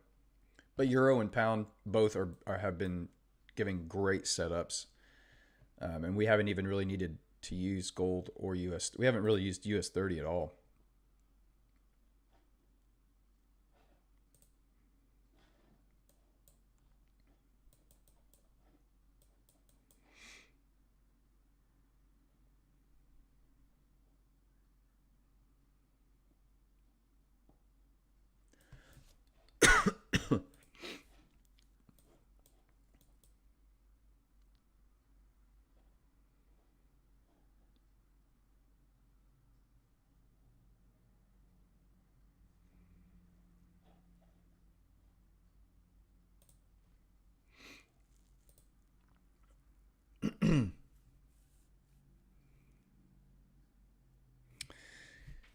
Yeah, Owen. Euro dollar and pound dollar both have been fairly consistent on those opening setups. They have given some very clean opportunities at those opening session setups there. So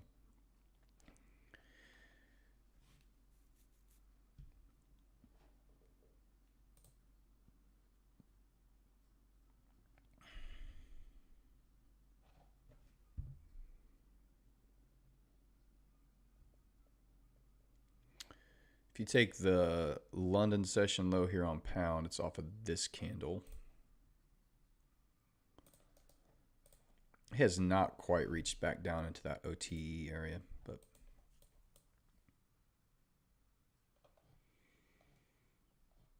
pound has run a lot more of its buy side liquidity than euro. Euro has a lot of buy side liquidity that it did not run. All of these highs, it left that the closest high in place, the relative equal highs above that and above that and above that, and you can see pound cleared out a lot of buy side liquidity up here and has dropped back down. So we're just going to wait, see if we can get some more information here. We do have more news at the 10 o'clock hour. We got the JOLTS job openings and we have more news coming out. So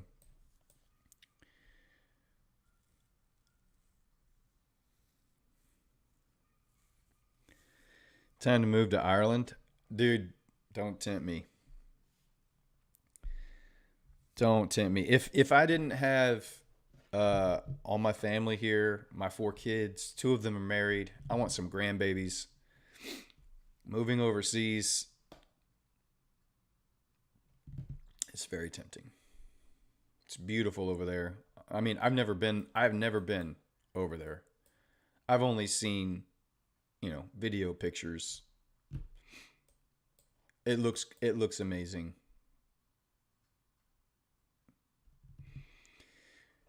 But I mean, it's just kind of that season where the London session is giving a lot of clean setups, and the New York session hasn't given us as many. That could change. Next month, it could be the New York session that gives us all the beautiful opportunities, and London is quiet. So how about we just buy a home on either side of the pond, and then depending on how the market is, we can just fly back and forth and we can live where we want based on market movement. Nothing but rain. Does it rain a lot in Ireland? I feel like that's a UK thing, right? Like that's kind of like what you're known for, is that it's very rainy all the time over there. It's pretty wet.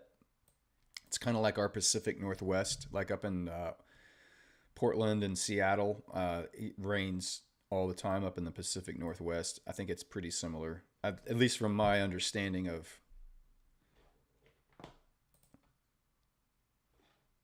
kind of general knowledge of that area.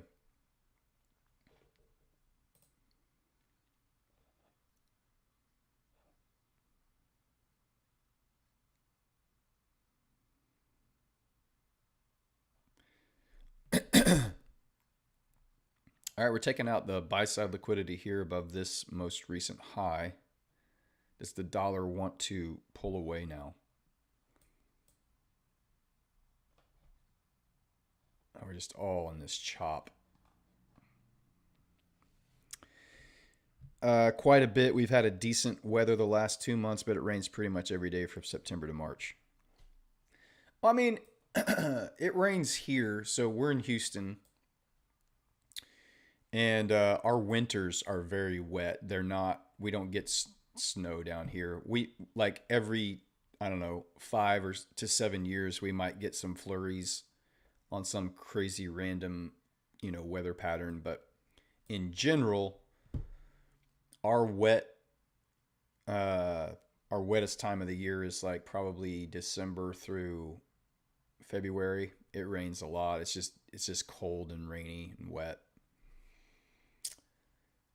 And then it's just brutal hot. Like right now, man, from like lunchtime, from like noon to about 5 o'clock, it's just miserable to go outside. The humidity and the heat, the temperature might be like 93, 94 Fahrenheit. And the feels like temperature, like what it actually feels like outside when you consider the humidity levels and stuff, it's usually always like 10 to 15 degrees higher than the actual temperature. So when you go outside at 2 o'clock in the afternoon here where I'm at, it feels like 106 to 108. It's like there's no reason to go outside and do anything at those temperature levels. So it's body close here just above that fair value gap. Pretty interesting. Still getting some dollar strength, which means our foreign pairs are pulling back from their runs, their strong runs overnight.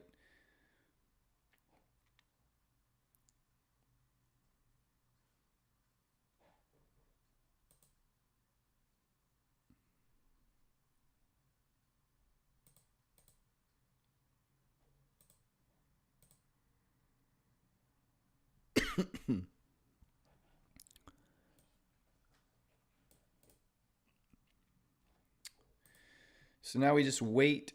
We continue to wait. We're doing nothing. We're just watching. And man, the markets are super heavy.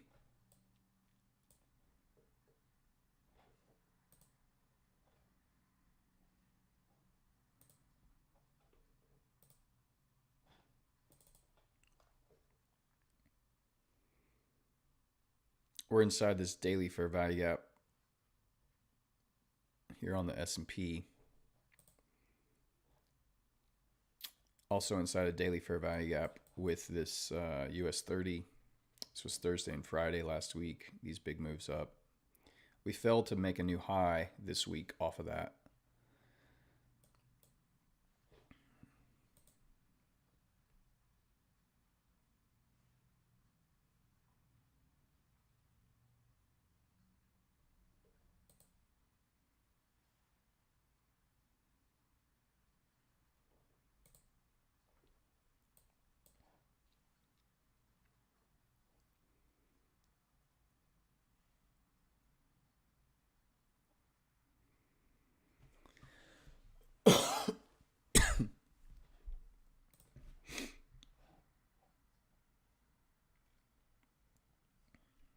This euro dollar breaker, have a small little fair value gap here just underneath that breaker.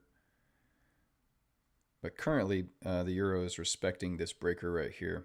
So you had this up close candle that initiated this run below this old swing low.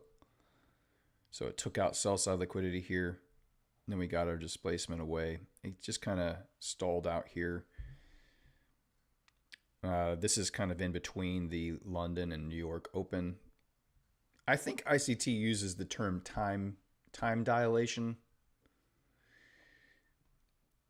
or just time distortion. Maybe that's what he calls it. I can't remember. Distortion, I think, is the word.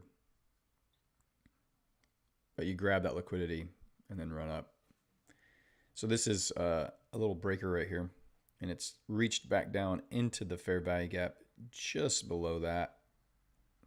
And currently respecting it, but it's not looking like it's going to want to respect too much here. We'll see what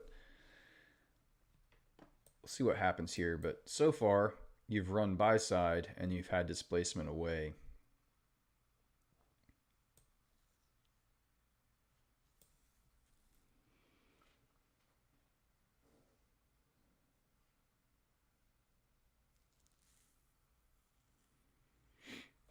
Indices are about to put in a massive opening range gap.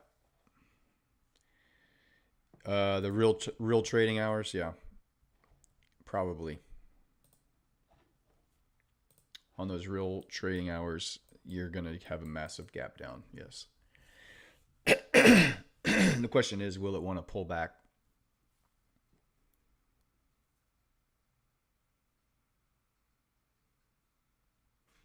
Seasonally, I believe July is a bullish run for the indices seasonally. But we're starting here with a lot of weakness. So, we just started this month, Sunday and Monday. So you have your open. And if this is a monthly candle, open, low, and then you would see a high put in and a close somewhere. If it is going to be seasonally bullish, then you would expect a low to be put in somewhere in here, and then over the next 2 to 3 weeks, you see that bullish move up. If it's going to follow that same pattern this year, it doesn't have to, but it's interesting to think about. You can see you have quite a bit of range here from last month. If it wants to pull down, if it leaves from here, it's going to leave a massive fair value gap on the monthly candle if it just pulls away from here. So maybe the first couple of weeks you get that wick down. It's putting in its lower wick. Maybe back up here into these highs.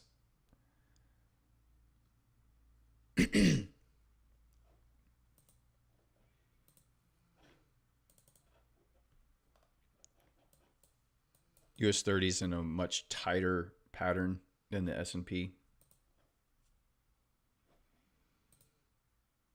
You can see the difference there.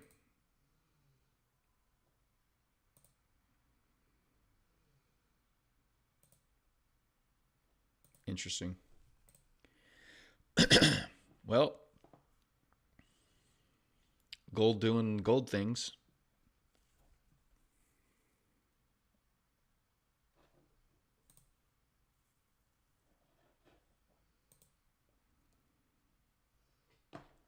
What does the dollar want to do here? It's ran sell side liquidity, and we've pushed back higher, but we failed to displace above this high. Instead, we've wicked above it. Until we get a strong displaced close above this high, we're still bearish. Really above this high. Push down, push up, push down. Yes, this is a high, but this is the swing where this move started up here at this swing level.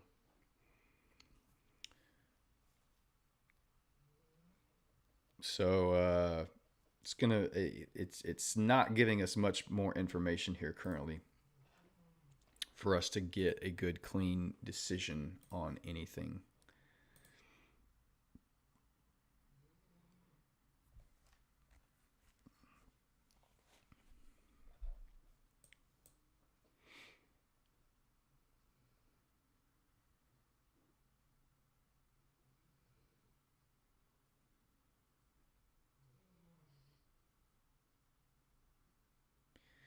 This fair value gap here lines up with technically you could call these breakers. So you've had these three down candles have run buy side liquidity pretty aggressively, and then dug up, left buy side liquidity in place, but it did take out these highs, made new highs, and then displaced lower. So this could be if you're bearish here, if you feel like the dollar is going to continue to maintain strength, any pullback up into this fair value gap with this breaker could be a potential shorting opportunity. But you haven't displaced below where this swing started down here. Just like the dollar, you haven't displaced below these lows. You've just grabbed that liquidity. So I'm not ready to not ready to get in line with anything yet.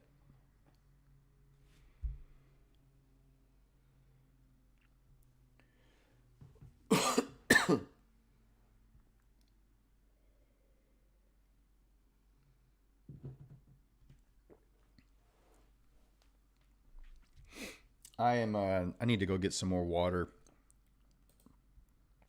I'll be right back, y'all.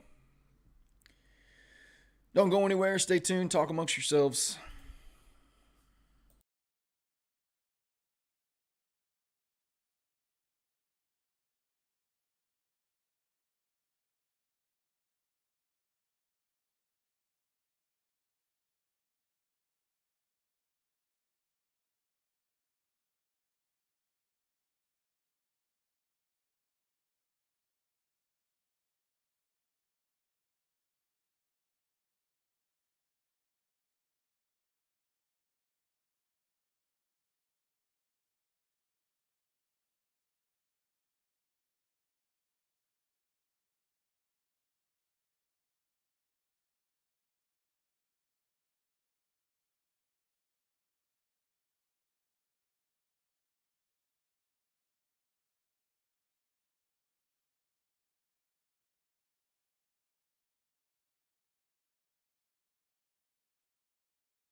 I am says, damn, got too greedy, missed all my entries.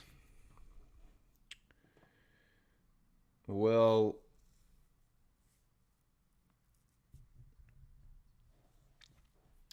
did you, when you say you got too greedy, what is your entry criteria and why didn't you execute if you saw your entry criteria? That would be my question. What is your entry criteria and what kept you from executing if you saw your entry criteria form?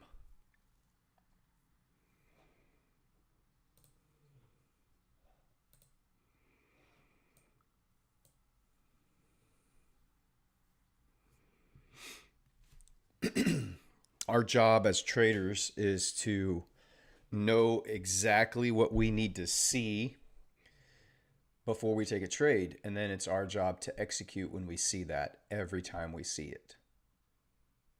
And we don't worry about the outcome of any one trade. We're more worried about the outcome of the next 100 trades. And so our edge is the edge that our system gives us is the strategy, the entry that we use, and the risk management that we have. That's where our edge comes into play. And so for our edge to play out, if our entry criteria is met, we jump, we strike, we take our shot every single time. Every single time. We don't hesitate. And we let our edge do the work that it's supposed to do for us. If we don't let it do the work, we lose our edge. I mean, that's the whole point of having an edge, is that it does what we need it to do.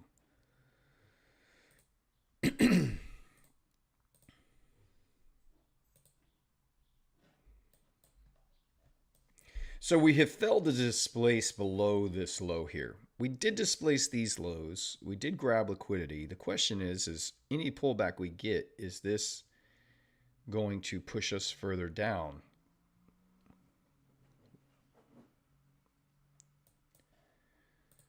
Very, very interesting day here in the markets.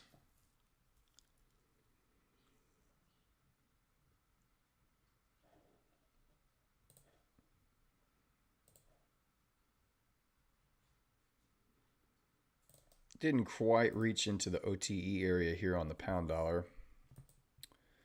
And we took out some lows here, but we didn't take any significant lows out. Dollar, after reaching back up and taking out these highs and this buy side liquidity, is now pulling back away.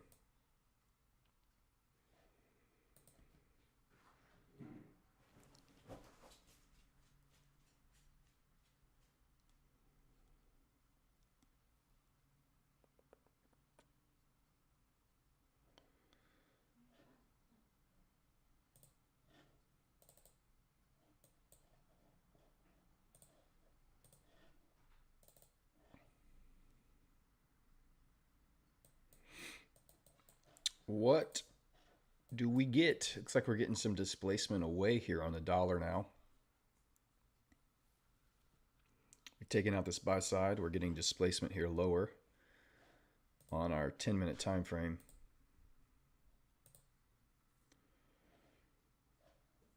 And we're getting some taking out buy side here. I mean sell side here. Now getting displacement higher. Coming up into this bearish breaker block.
Chat's being quiet over here.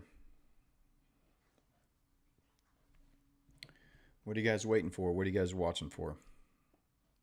What's going through your heads right now? Are you confused? Do you have a strong bias? Do you know what you're wanting to see happen? Do you have something that you're watching and waiting to see happen? Talk it out. What is going on inside those brains of yours?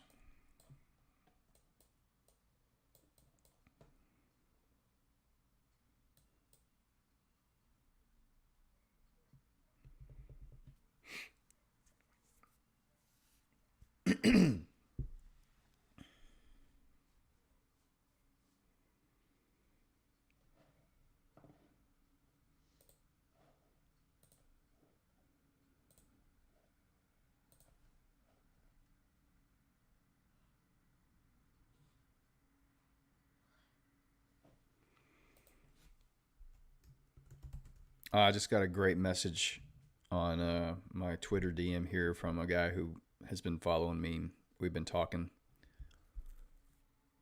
I don't think he's on the stream. At least I've never seen him on the stream.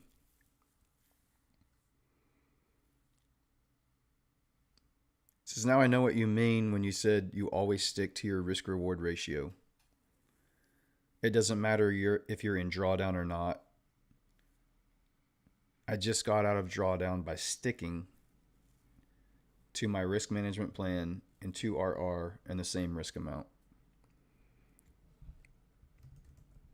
I love to see it.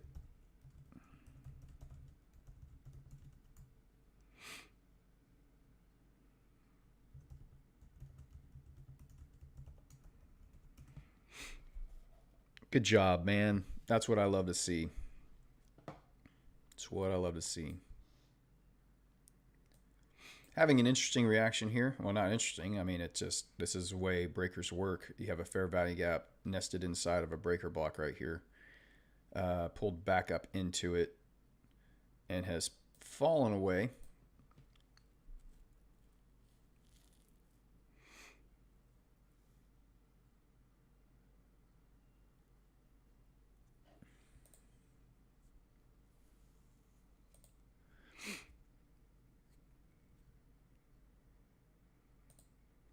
Nice little breaker here. Ran liquidity. Fair value gap up inside here too. Still not sure. And when I'm not sure, I'm more likely to just sit on the sidelines and be patient.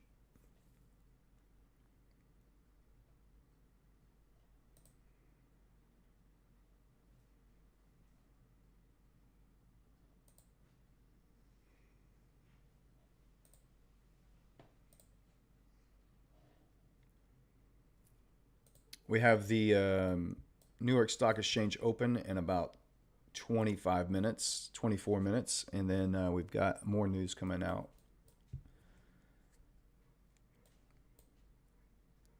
About 30 minutes after that.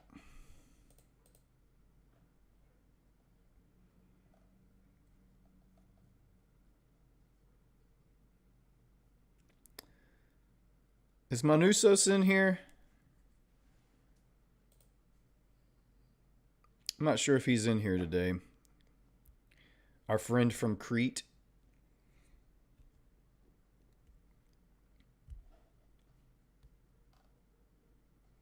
He gave my affiliate link to a friend to purchase a 100K account yesterday. Thank you, sir.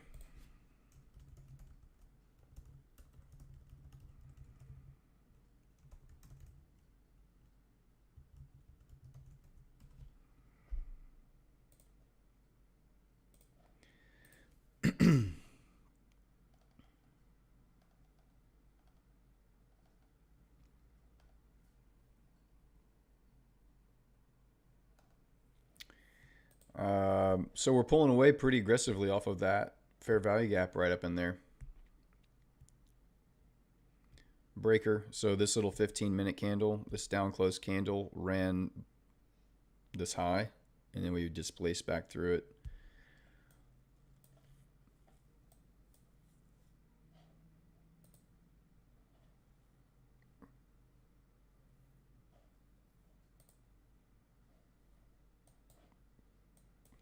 Dollar just kind of in some consolidation here currently. It's respecting this breaker right here. Did not respect that fair value gap. Did close above it, then immediately closed back below, and now it's pushing back up inside here. So this big orange block here is a weekly fair value gap, and this is the one that long-term higher time frame is causing price to not want to push higher. So currently, today and tomorrow, depending on what happens, if today and tomorrow we can get a close above this orange block, it would be bearish. I mean, it would be a bullish indication that the dollar may want to run higher. But so far, it has respected this weekly fair value gap. It's pushed above it a couple times, but every time it pushes above, it falls right back down. So interesting to see how it all plays out.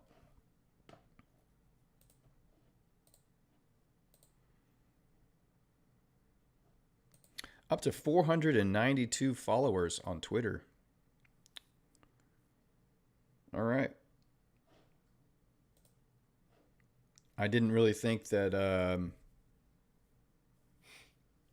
quite honestly, I did not think that I would have as strong and loyal a following, even though it's a small following currently, is number-wise. You guys have been super loyal. Once you have found out about it, you have been here, and I super appreciate you guys being in here, and I really do hope it's helpful for you guys. So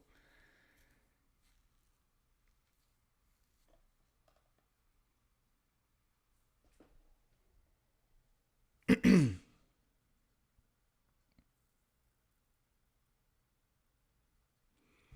I did a London session, I'd probably start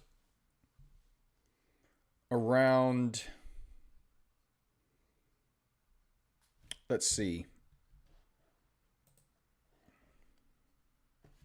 New York time. I'd probably start around 1 o'clock or 2 o'clock New York time, somewhere in there. I think maybe like 1:30 New York time. I don't know. I'm not really sure. I haven't thought it through that much, my friend. Maybe I'll put some thought to it and see, but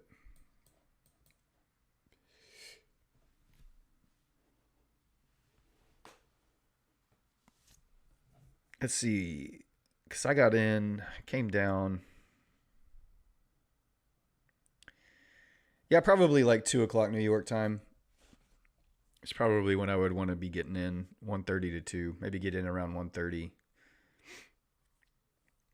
and see what we see. And then just, I don't know that it would be a long stream. It would probably just be like, hey, did we get a clean setup? And then set my orders and then go back to bed. I really don't want to stay up all night. I don't want to stay up for 2 hours in the middle of the night and then try to get up and do a New York stream too. So that's the bigger question, is like, if I did a live stream for a London session, would I then also do a New York session just a few hours later? I don't know. Depends on how much caffeine I take. Oh. All right, 15 minutes here, and then we get the indices get there. The New York Stock Exchange opens here. Let's see what kind of push you get at 9:30.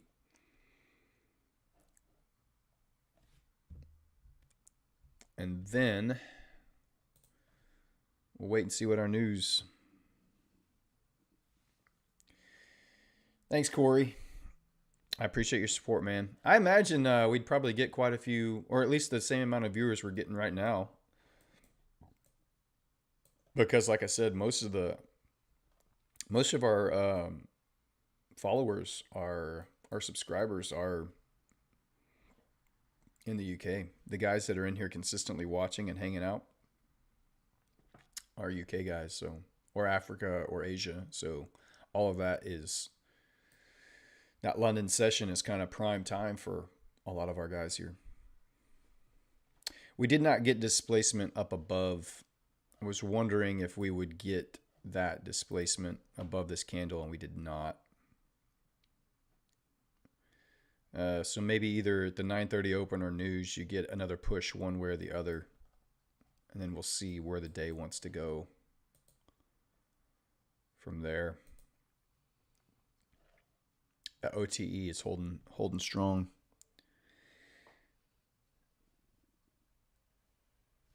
Tuned in from South Africa. Well, welcome, my friend. I'm not sure how to say your name. Bakong.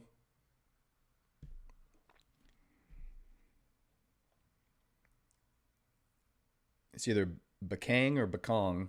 Bakang. Maybe it's Bakang. Again, that's my Texas English, y'all. I can butcher some names, let me tell you. But good for you, man. Getting out of that drawdown. Sometimes getting out of drawdown feels almost better than just getting a payout or passing a challenge or whatever. Getting out of drawdown does so much for your self-confidence and for your mentality of just how you think about trading. It can boost your confidence so much because it just reinforces that your system has an edge, and that when you execute it, you don't have to freak out, you don't have to get scared, you don't have to change anything. You just need to keep executing and following your rules.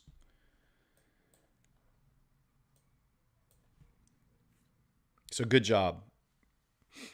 Yeah, tomorrow you've got more red folder news tomorrow, so the New York session tomorrow could be just as sloppy as it is today. Someone said in there, it's like, come join the London session. You don't have any big red folder news, but you have all the volume. That's why it is very attractive. It is very attractive in a lot of ways, but it's just it's unsustainable for me. It's unsustainable for me to consistently trade the London session.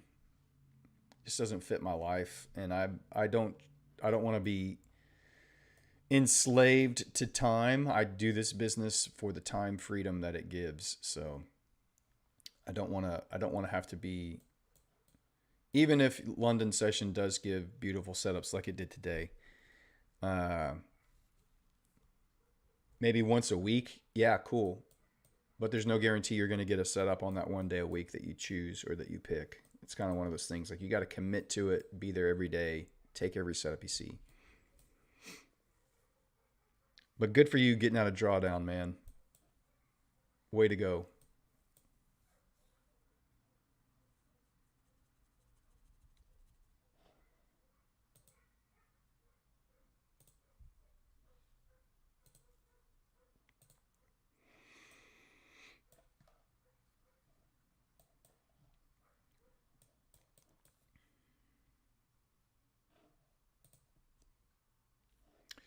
Here's the massive hourly fair value gap I was telling you about for gold. If it doesn't dig up any higher, you do have this nice little breaker here.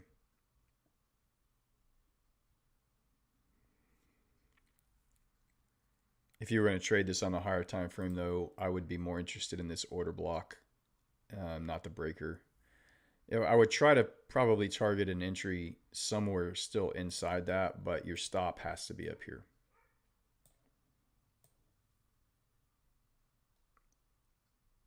Your stop has to be up here.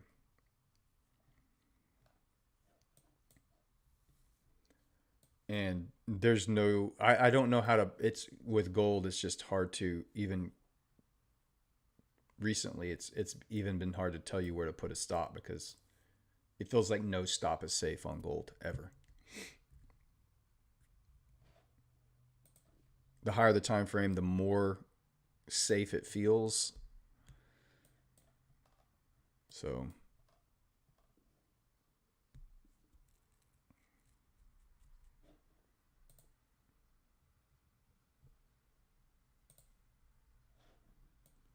could potentially be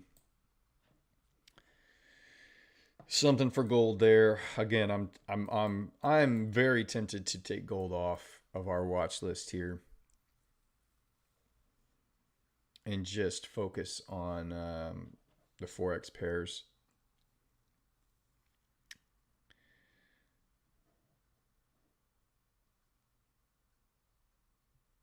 What I don't have up here is any crosses. Like I don't have any non-dollar crosses up here. So if we took gold off, maybe we could introduce a cross pair in there if we took gold off. What cross pairs do you guys trade? EJ, GJ?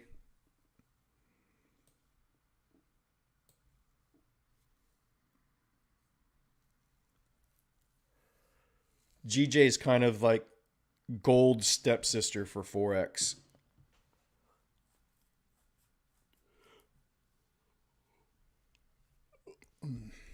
What do they call it? The dragon?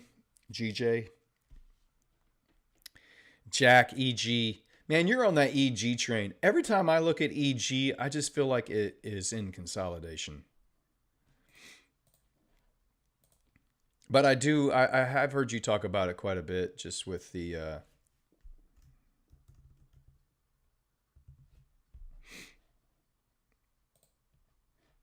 like when dollar's not moving, you can find good setups. Let's look at the daily here. I mean, it wasn't a nice little trend here from April all the way. It did trend really nicely through the middle of June. And it's pulled back up and it's just kind of stuck in a little sideways range right here. But it did have a nice little trend. It had a little sideways movement for the last couple of weeks of May and then dropped. And now we're just kind of sideways. I don't know. Jack, you seem to really love this pair. Why do you love this pair so much?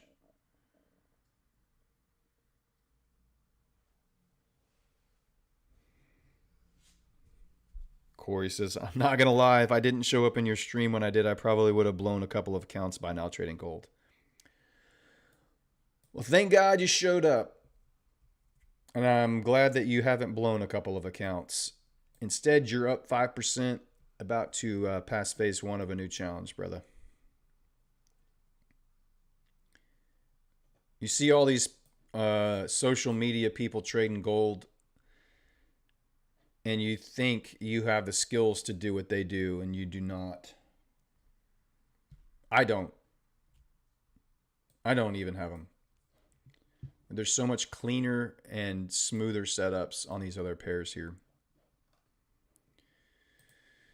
All right.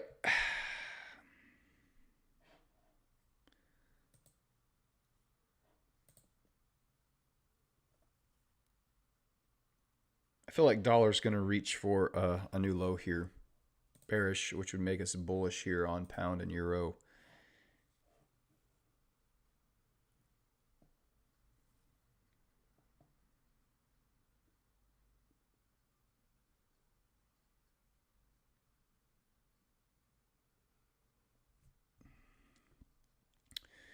Remember, though, you advised me not to back when I first joined because I said I was only going to trade US 30 in gold. I remember us talking about that. I can't remember everything that I've said, though. But Jack says, no reason to like EG, to be honest. Just feels good. Not sure why. Hey, man, I mean, if you got a good feeling about it, it's a good reason. Looks like it's EG's wanting to make a new low here. It's definitely in a nice little range here on the 4 hour, and it's at the bottom end of this range here. I mean, the same rules apply. The setup is the setup. Liquidity is liquidity. It runs liquidity. Displaces away. You identify your breaker and your fair value gap.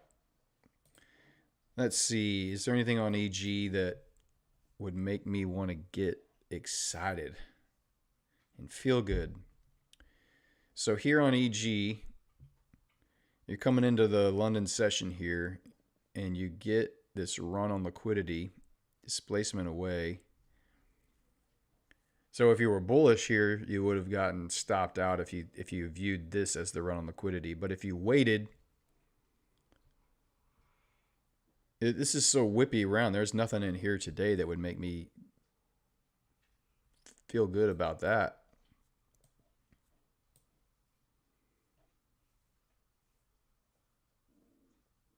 Ran liquidity, just didn't displace lower, came back up, did it again. Yeah, I don't know. I'm going to trust you on that. I'm going to take your word for it, Jack. What about Euro Yen? Anybody, any EJ traders in here?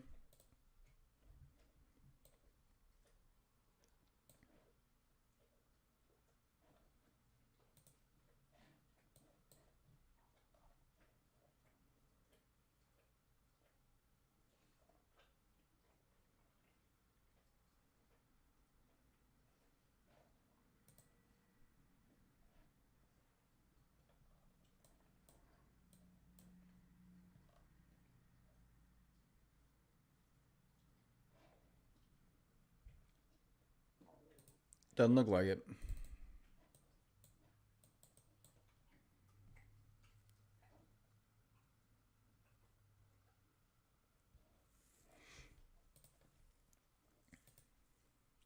There's plenty of opportunities on EU and GU every week. You don't need 6, 8, 10 pairs to watch just to try to find a setup. I'm more inclined to just stick to the 1 or 2 pairs that we watch and get very familiar with how they move and get very comfortable with just knowing them inside and out.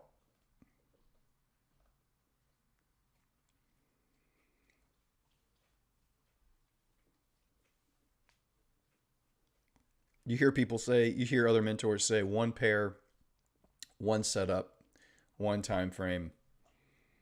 And there's a lot of truth behind that. It just simplifies things. It keeps you from jumping around, just trying to talk yourself into taking trades here and there.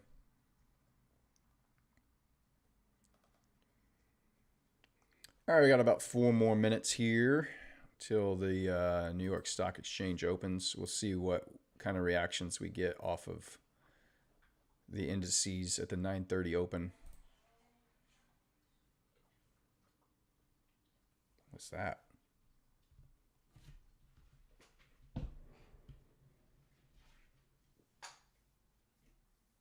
What are you doing? I got a stalker outside my door. Some beautiful woman hanging out, lurking over there.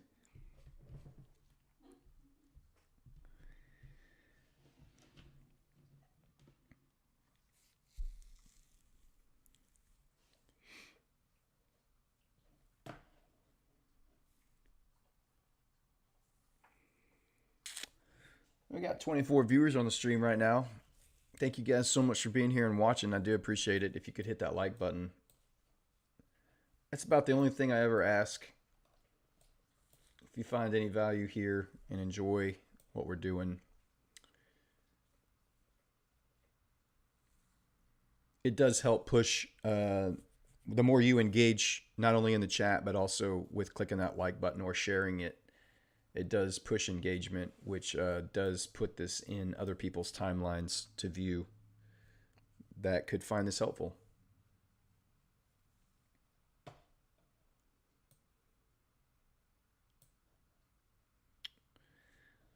Gold pushing back up here.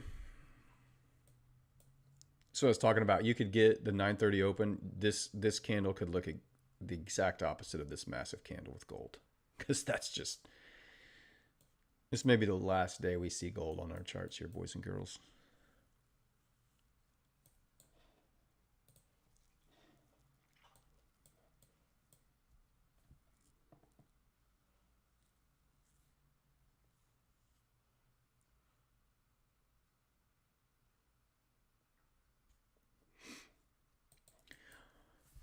Oh, and I'm so glad that you told me what your name was if you're still in here watching, because I would have just kept calling you Egan. Maybe that's what I'll keep calling you anyway.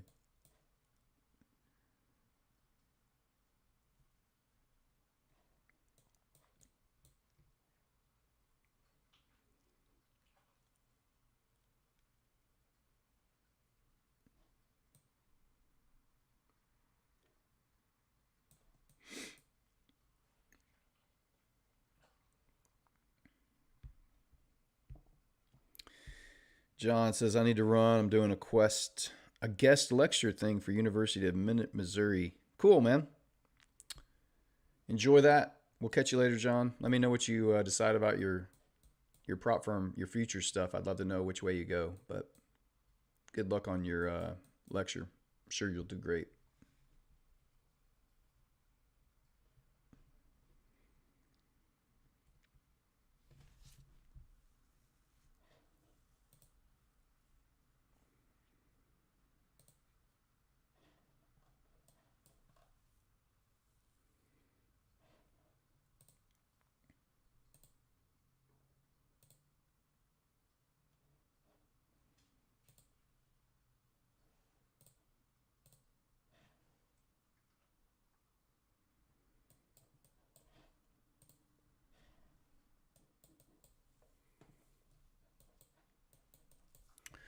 Into our 9:30 open here, getting a nice little push up on the US 30 as the market opens.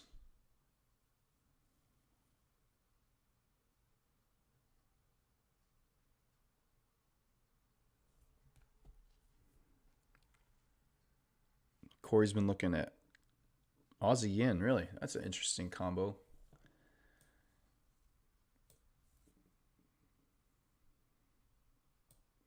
The setup works everywhere, guys. It doesn't matter what pair we're looking at. I mean, we're always just looking for the same thing. The price moves in every market. It's looking to find liquidity, and then it's going to displace away from that liquidity. And that is what creates our setup. And so it happens in every single market. Yeah, how to stay patient and disciplined when no setup appears. Can you suggest some tips? Um,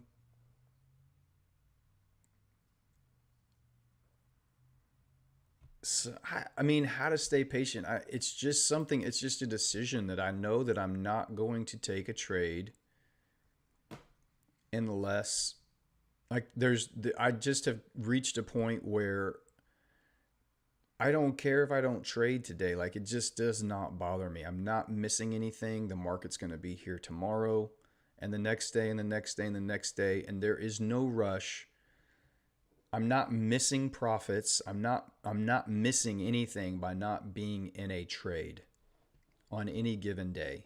My job is to protect my account and to manage my risk. And by not being in a trade, I'm protecting my account. Not taking a position is taking a position in this business. You can either trade or not trade. That you have two decisions every day. Take a trade or don't take a trade. Both of them are good decisions to take. And so when you really grasp the understanding of the long-term perspective of this business, that today means nothing in the grand scheme of my business. Today is just another day, and I'm not missing out on making money today by not being in a trade.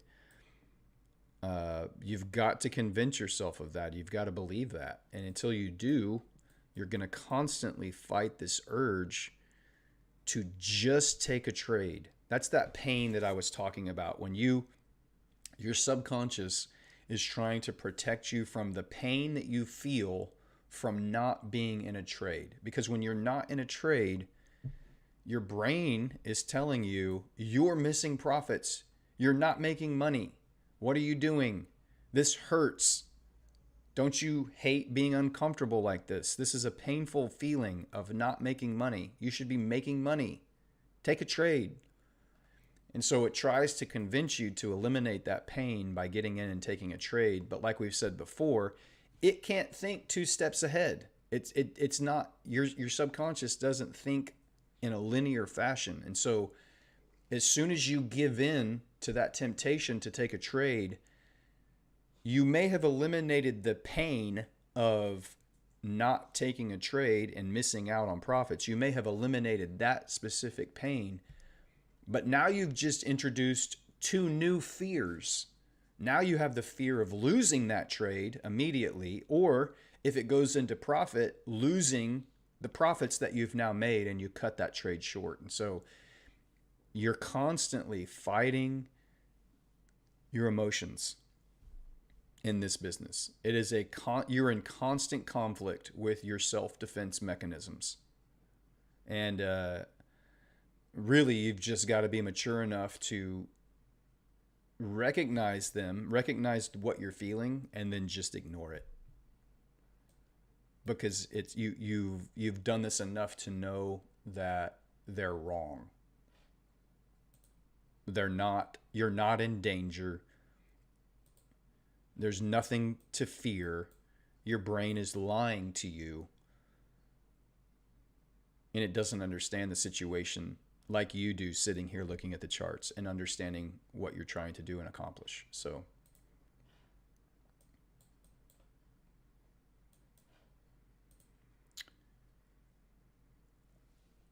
Corey, I was looking for something to trade during days like these with a lot of news.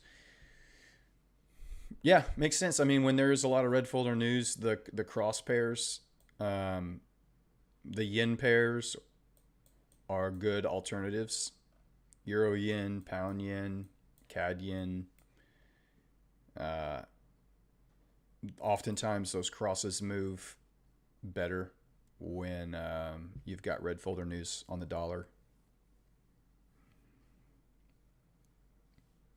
Potential setup on GJ. Says Jack.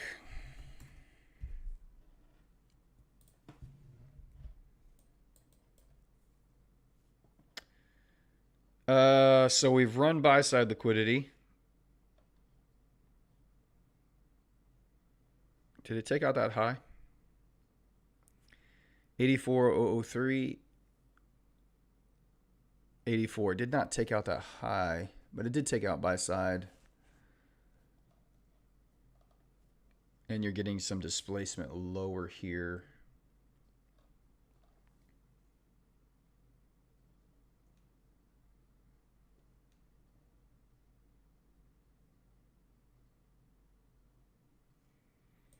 You would need to see it. Let's see. What can we see?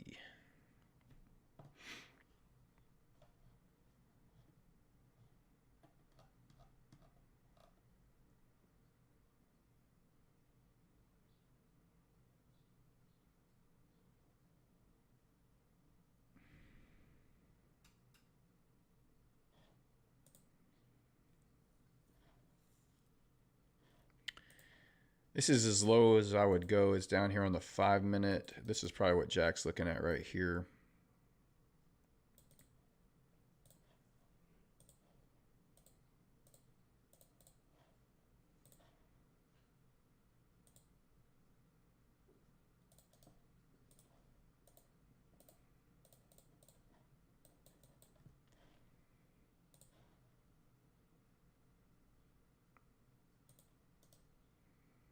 Either put the stop above the high or above just that candle, either one. I'm not sure what what a normal pip risk would be on GJ here. That's 16. I would probably want to see this low get displaced on the 15-minute time frame, but it's not a bad setup if that's what you were looking at, Jack. Oh, yeah. Okay, I'm in the chat. Now I see it. 5-minute, he says. Yeah. So you had a run on liquidity, and you're getting displacement away right there. That's where I would look to target.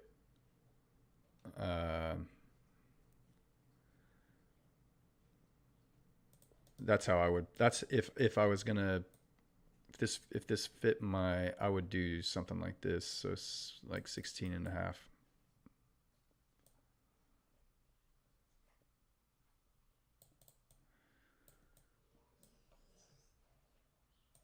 Not bad. Good eye, Jack. I really 5 minute. Just using the 5 minute, they're just less reliable in my opinion. I think I would prefer to see displacement below this low right here on the 15 minute. This swing to grab this liquidity started here on these two. And so I would prefer to see a break here and this be my breaker.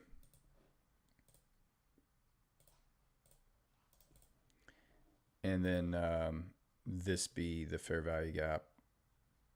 Well, it's reaching into that fair value gap right now, but see some fair value gap inside of here. Maybe it's on this candle or the next, but that's kind of what I think I would prefer to see this low get taken out and displaced through, since that's where on the 15-minute time frame this swing started right here. Not to say this 5 minute could be what sends it down to give you displacement here. So again, I'm not saying that would be a bad entry. It just, for my specific trade criteria and setup, I would want to see this 15-minute time frame play out first. But good eye, Jack.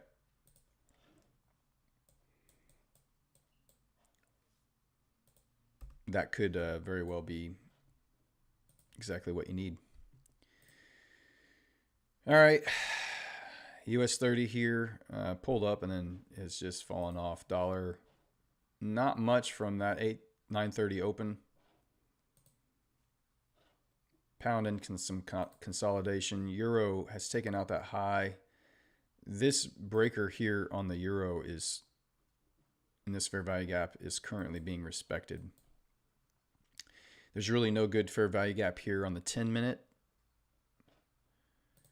There's no fair value gap here on the 15-minute. There's a small one here on the 5-minute. So you would have to think of these two candles here as your breaker. Ran sell side liquidity here and here. Reached into the OTE. Came back up. Didn't displace. This is the one thing that I don't like. It didn't displace above this high. Pulled back, then displaced. But it hasn't run up any aggressively. So you can see the difference between what's happening here and you see this from the morning move, that displacement up and then a pullback and then it runs. You didn't get this big move up after this liquidity run. It started to and then stalled out, and that fair value gap up here has this imbalance has really held price in right now. And we have our last red folder news dropping in about 20 minutes.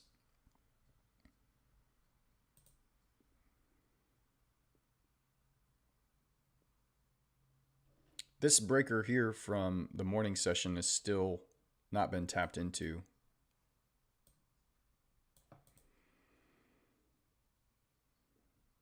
Spiffy says dollar CAD. Let's take a peek.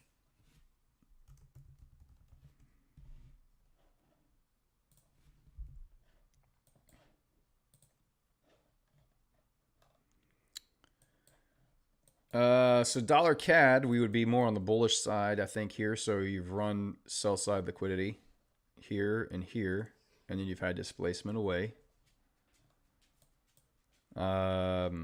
Where did this run on liquidity start? Probably I would use this candle here.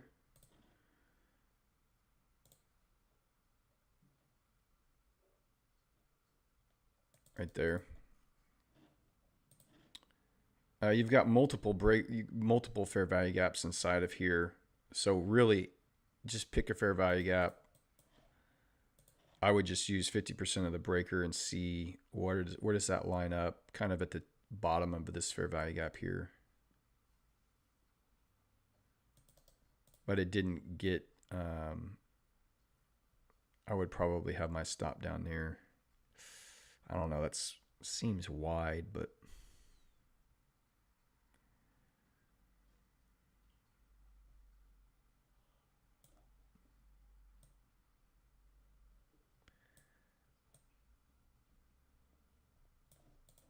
so there you go. That's how I would view that, Smitty. We're bullish. We ran some sell side and then we broke higher. We displaced higher after grabbing this liquidity. So there's your breaker right in there, and there's your fair value gap. It just didn't come down deep enough. It's running high and hot now, so it doesn't look like you're going to get. If it takes out that high, you would have to. If you have an order sitting in there, if it took that high out, you'd want to cancel that.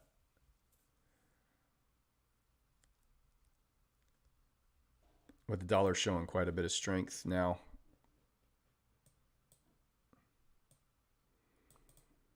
This breaker and fair value gap have held it down so far. So we're about to find out in the next 15 minutes with this next news drop. What does it want to do? And it may just very well just sit inside this chop.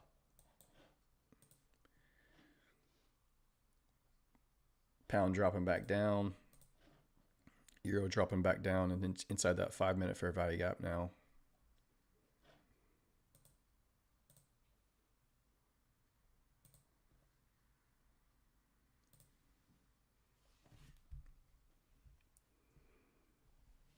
Yeah, if we could get that pullback, Smitty, I would say that's a nice looking trade, but it looks like the retrace didn't get deep enough, and it's just going to take off without you. You would have wanted to see a deeper pullback. It didn't even get to the top of that breaker there. Dug into that fair value gap, which is, it's fine. I just would have wanted to get my price, which would have been a little bit deeper here. Wick in.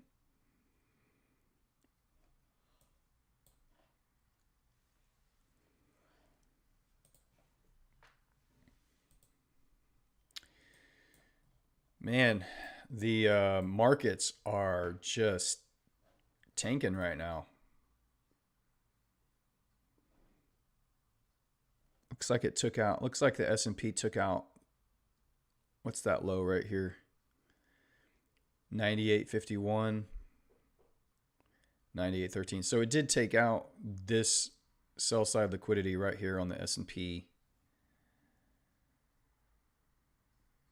And you can see right there, it grabbed that liquidity right there off of those relative equal lows. Just wicked into it, but that's all it needs to do is touch it. So we'll see if we get some kind of, was this a Judas swing down? Do we get some kind of reaction here off of that? Back up. US 30 though, very heavy.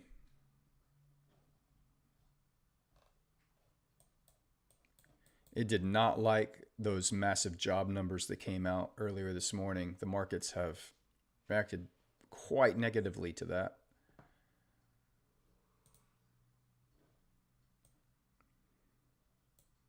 Gold coming back up here into that, approaching that breaker and leaving not quite such a huge fair value gap inside of there. We still have about 13 minutes though. It could make a little bit of a deeper run, but this would be the fair value gap currently that you would be working with on gold. It's so opposite with gold. Instead of seeing a fair value gap inside of the breaker, you always see a breaker inside of a massive fair value gap. That's the problem with gold. It's just so unhelpful. Jack, have you seen the Forex market upgrade thing? So I've read about it. I think it's, what's it called, Libor or something, where they're changing the way that they digitally process transactions, and it's supposed to speed up the way institutions can exchange money. At least that's the way I've understood it. That's the dumb man's way of a simple explanation for the way that the forex market interacts in the actual exchange of funds and transactions. The theory is that it's going to bring sharper moves and quicker moves into the market. Is the theory I've heard there.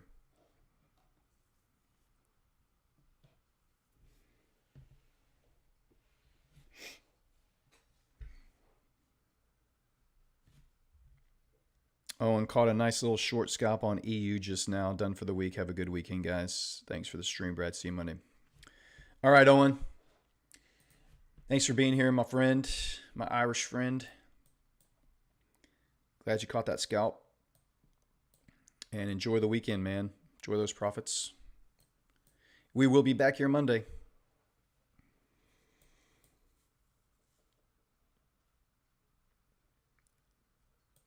I mean, technically, this is a breaker right here with that fair value gap inside.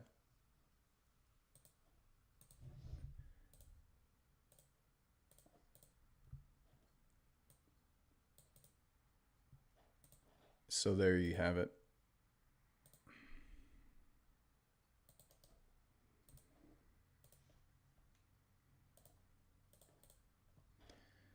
And if you had targeted 50% of that, you would have wanted your stop up here. You would have gotten wicked in. Your TP would be down here and you wouldn't have gotten there yet. You would probably be at break even on this last candle though, right there. If you had taken that short, you would be at break even right now.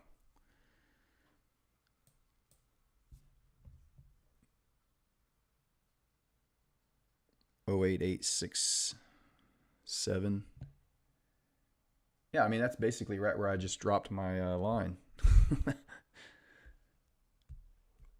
For 10 pips, not even 1 pip of drawdown, so going to end on that high. Yeah.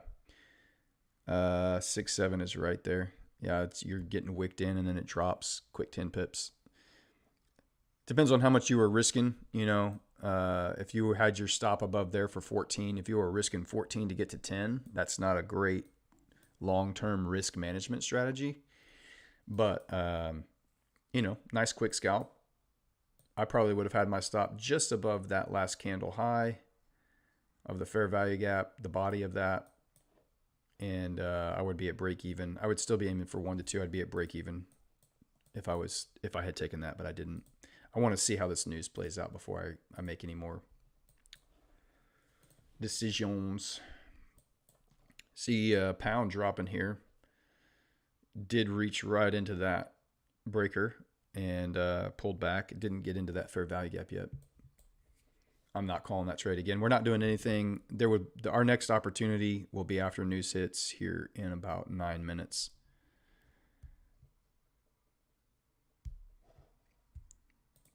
GJ.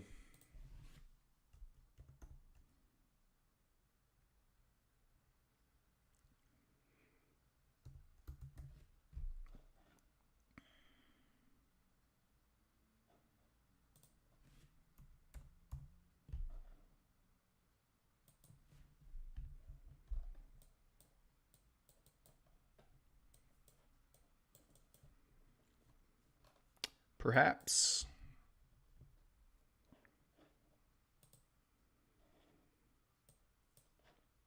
Again, this would be the 5-minute setup that's on the screen. I would prefer to see a 15-minute setup form on that, but we'll watch that play out, Jack. See how good that setup works for you. Do you have orders set on that, or are you just a demo trade idea for you?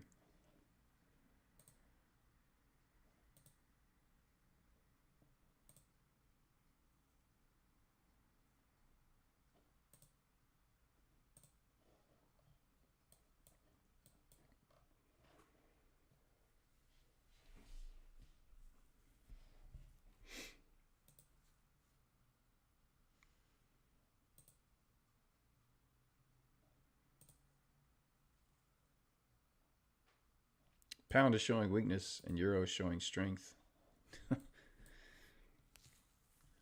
They do that sometimes. Just watching. Yeah, I would, good advisement. It's just good to see the setups form. It's good for pattern recognition. Just sitting here watching, knowing what you want to see. Run on buy side, displacement away, find the breaker, find the fair value gap. Keep it simple. Keep it simple.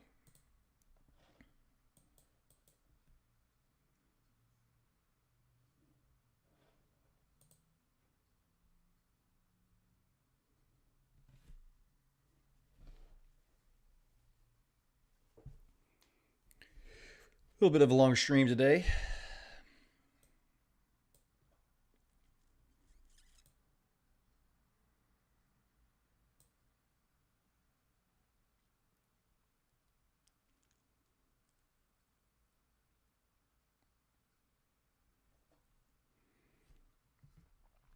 Babe, are you still over there?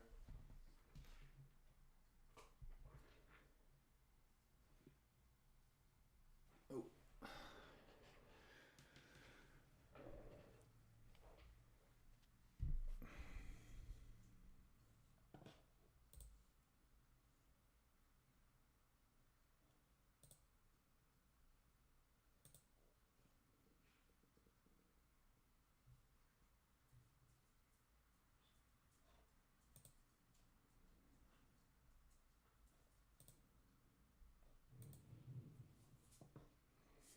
S&P continuing to drop here pretty aggressively now.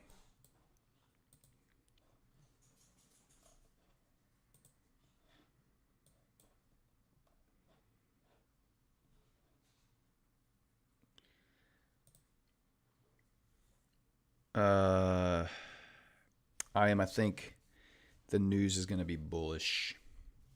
Bullish for what? Bullish for the dollar? Bullish for the euro? Bullish for the indices? Corey says the long streams are the best streams. Well, thanks, man.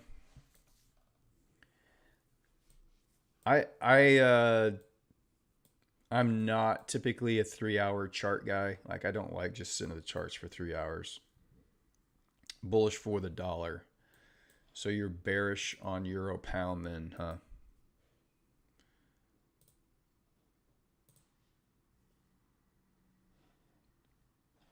Could be. We'll find out here in about 3 minutes and 50 seconds.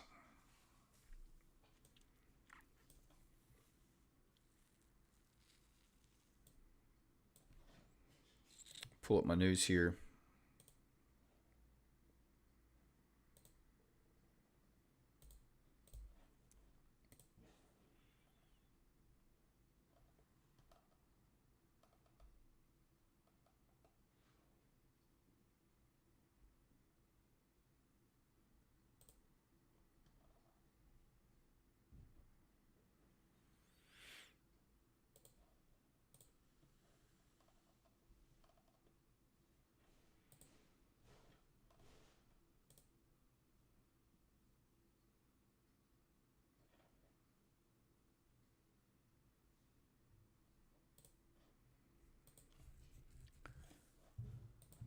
Okay, what are we going to get here? We are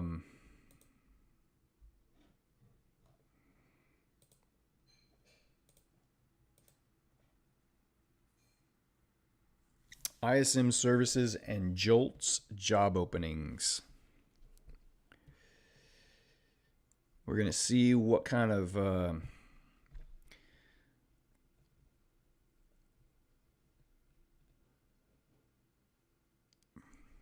reaction we get here. Are we going to get any kind of opportunity to nice little wick down into that, right to the top of that fair value gap on pound dollar? Euro dollar showing some bullish strength here. Let me get back up on the 15-minute time frame everywhere, except on gold. Screw gold.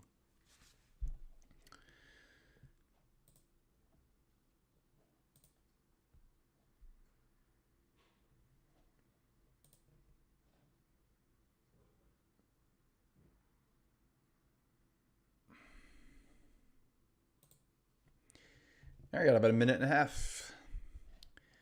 And then we're going to see, do we get a setup today or not? Because I'm not going to stay on here much longer after this news hits.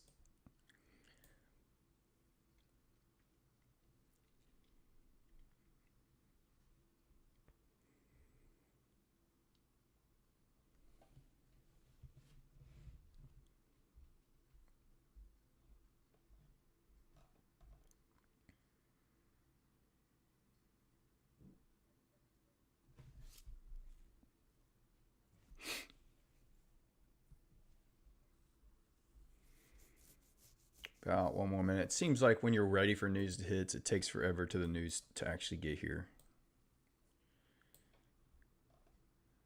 I feel like these last 2 minutes have taken longer than the last hour. In a lot of ways.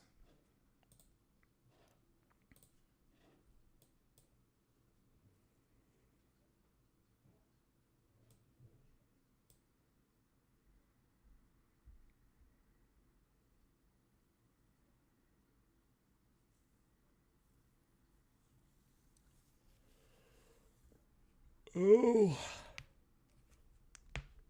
So far, the markets have been very down. Very, very down.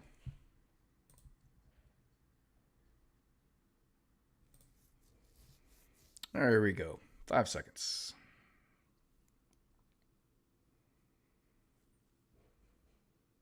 Gap down on euro.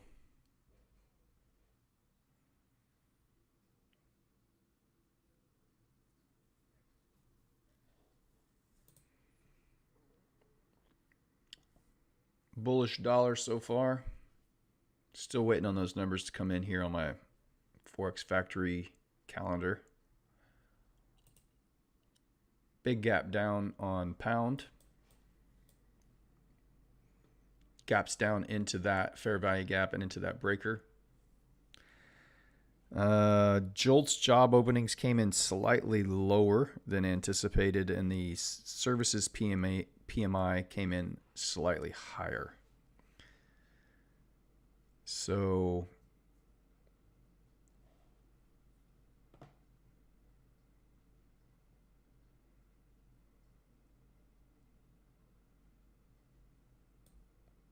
inflation kind of sticky. Should lead to a stronger dollar here potentially.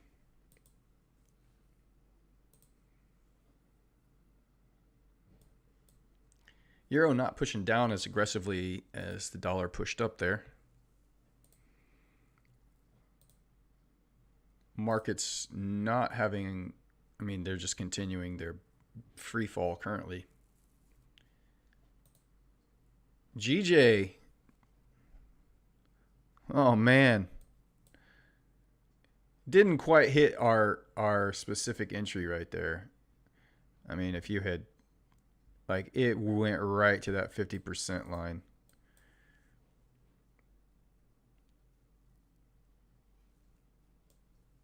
How about you, Jack?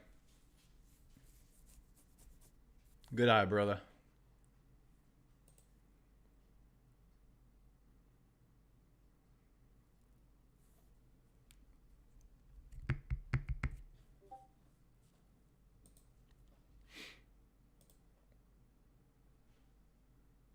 How about a 1 to 2 in about 5 minutes?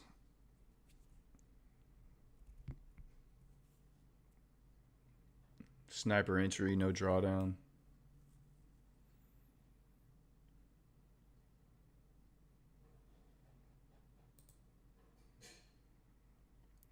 Dollar popped up, but man, it's this weekly fair value gap, this breaker, and this little 15-minute fair value gap here, this order block, all of that's really holding the dollar down.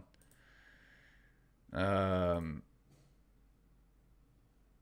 question is there going to be any kind of opportunity for us to participate?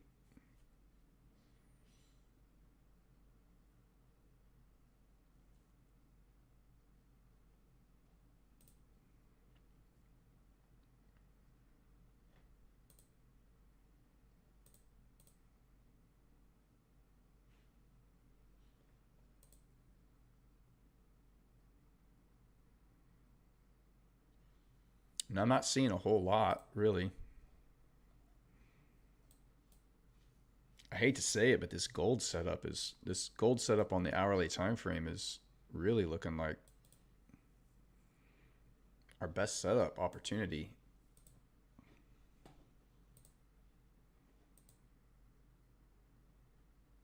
This would definitely be a break-even trade at this point.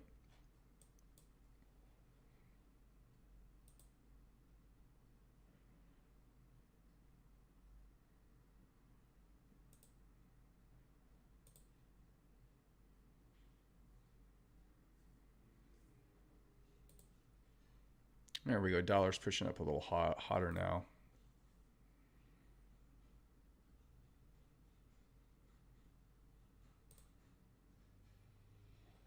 This breaker here ended up if you had targeted 50% of that breaker right there with your stop above the body. Again, this would be your target if you were short there, but you probably would have been stopped out at break even. I don't know. Let's see. 13, 1.5 would be right here. You may not have moved to break even just yet.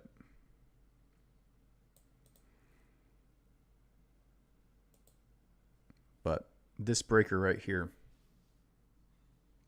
inside this fair value gap, there was too much news for me to want to consider that. Too much news this morning to go in and consider that as a viable option there, but it could end up working out. GJ working, doing some work there. Market's just tanking, absolutely tanking.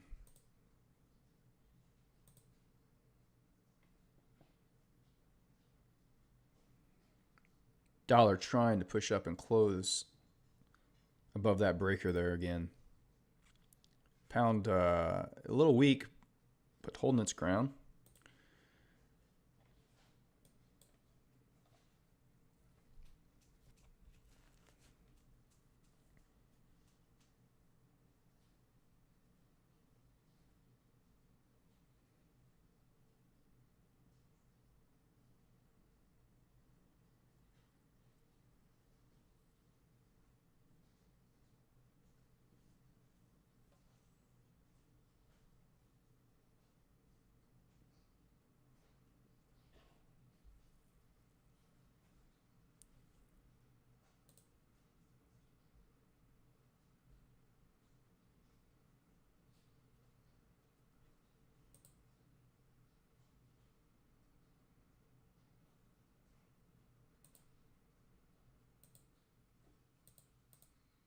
There you go, Jack.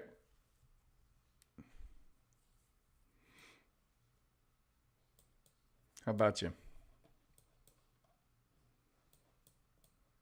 For anybody wondering what our strategy looks like, this is it. It doesn't matter that don't worry about it's on a 5-minute time frame, but this is what you look for. Run on liquidity, displacement away, fair value gap, find your breaker.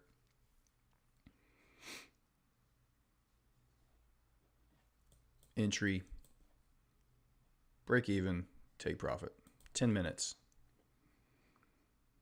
10 minutes. You had to wait for 3 hours to find your setup. Wait 3 hours to find your setup, and then in and out, 10 minutes. Bam, done. Now for everyone else, this we waited 3 hours and we may not get a setup on the pairs that we trade.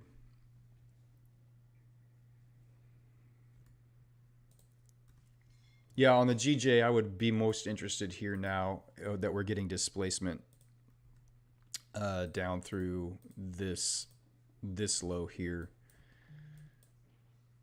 for sure.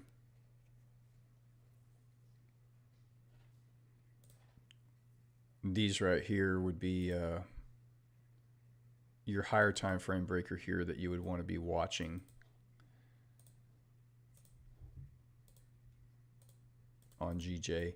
And then you're going to need to see there's no currently fair value gap inside of here. It would have to be inside of here. If you drop down 10-minute, still inside here. So you're going to want to see the next 15-minute candle leave behind a fair value gap that you could use to try to push lower.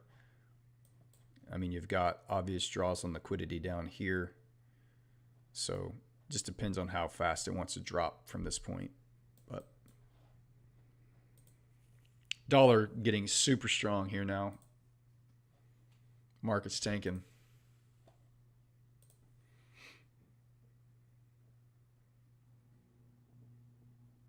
This could be a nice run on liquidity, though. I mean, it doesn't have to just keep dropping. This could just be a run on liquidity.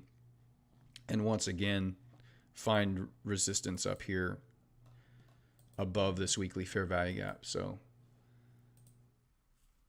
we will wait for confirmation here to see.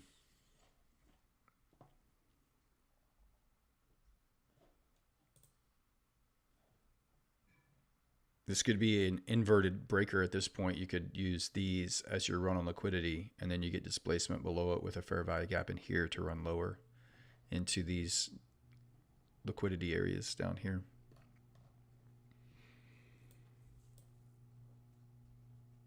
Big gap though.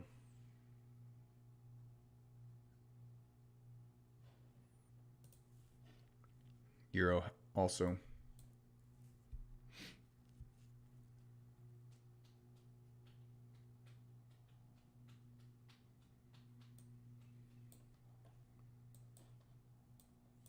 So here's your a nice little, could be a potential nice little breaker here on Euro.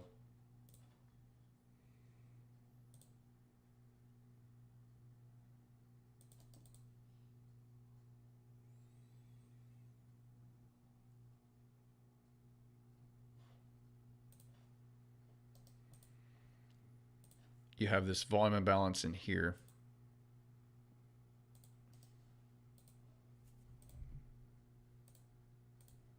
Currently, but then you're also going to have a fair value gap here on this next 10-minute candle.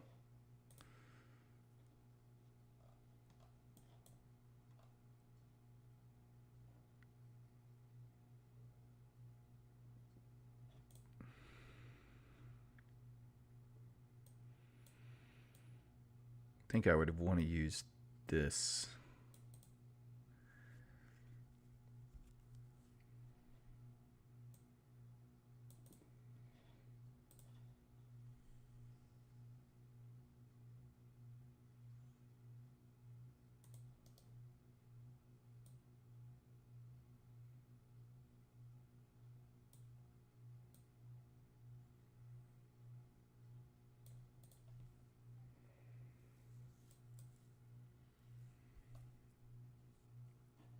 But it's definitely grabbing sell side liquidity here.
Corey says, I think I heard you earlier say you were going to trade out gold, right? Meaning I was going to take it off, not trade it. I'm thinking about not taking it. I'm thinking about removing gold, yes. But the higher time frames on gold, I feel way better about than the massive wicks you're getting on some of those slower time frames have been just murder. This is, I mean, a really nice setup on gold. I mean, push down, run buy side liquidity, displace away from liquidity grab, fair value gap breaker. It's not a bad setup on gold on the 1 hour time frame. It's going to take a long time for that to play out.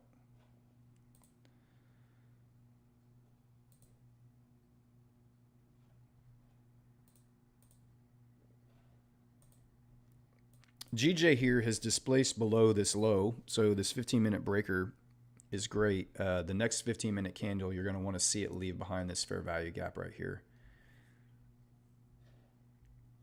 If this next 15-minute candle on GJ closes down, bearish, and leaves behind a nice little fair value gap, then you could potentially do a play like this for GJ.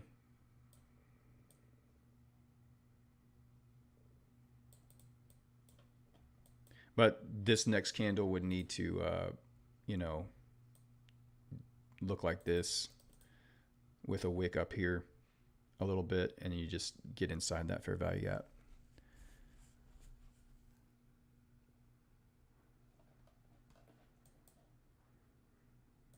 Wherever this closes at. You're going to want to wick open up here, come up, not and just leave behind a little bit right there.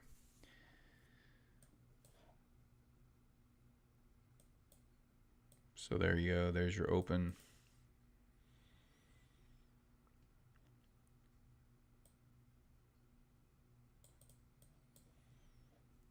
We'll see how it plays out, but that could be a nice play on GJ.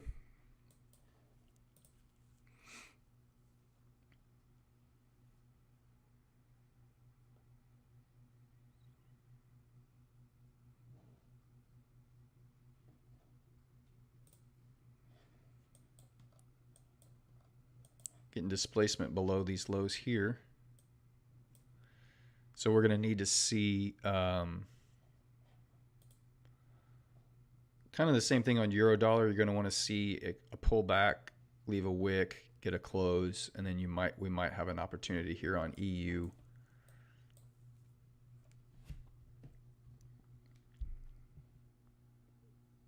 GG says, took my sell setup on US oil, which is also your breaker block setup. Good job, man. I haven't looked at oil. Is it working out for you?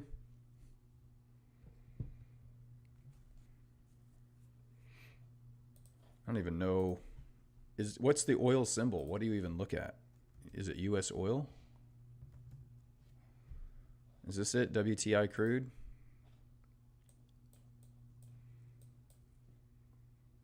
So there's your run on liquidity. Where did this move start? It started right here. That's your breaker.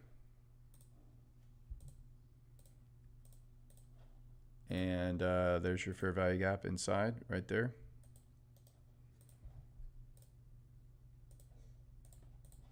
Guys, this plays everywhere.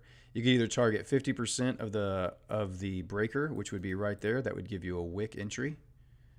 Put your stop right there. 1 to 2. Wham bam, thank you, man.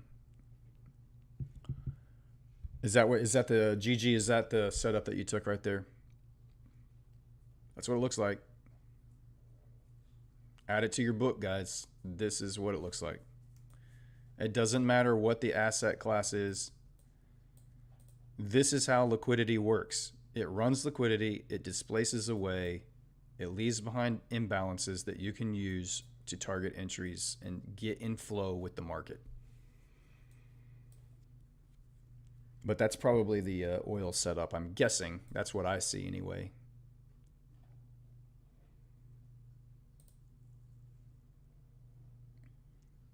If GJ doesn't leave, if GJ closes in this, then there's no trade here. There's no fair value gap left behind. But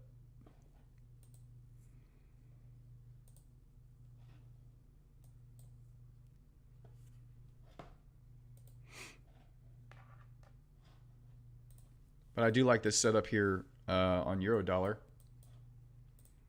Let's see what the dollar's doing. Dollar is pushing up higher here. We've got to pull back.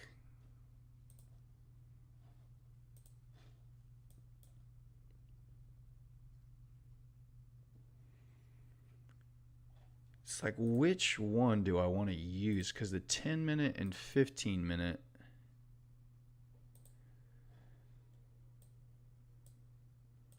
I feel like those are, that's the breaker I would want to use here.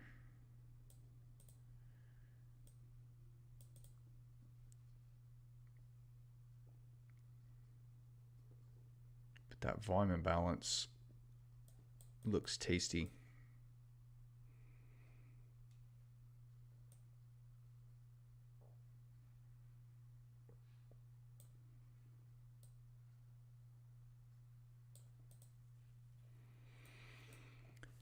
I think I'm going to call this trade here on euro dollar. I like this setup here. We've run buy side liquidity. After we've run liquidity, we have displaced away lower. There is the breaker block. There is our fair value gap. I like this volume imbalance. That's also part of that fair value gap. So you get a pull back up into that. If it doesn't take out these lows first, then a pull back up would get you in and get you to target those lows there. Pound has a similar setup here, not quite as clean. And it did take out liquidity right there. It's just tapped into it. So it would be these right here, and then you would have that there. But if the dollar just continues to run, there may not be an entry. But I am going to set this up on my MT5 terminal, and we'll call this out. We're getting close to the end of what I would consider. If you don't get a pullback in the next probably hour and a half, I would cancel this trade. We're pretty late in the trading session here. We're pretty late in the trading session. That's the only thing that I'm like,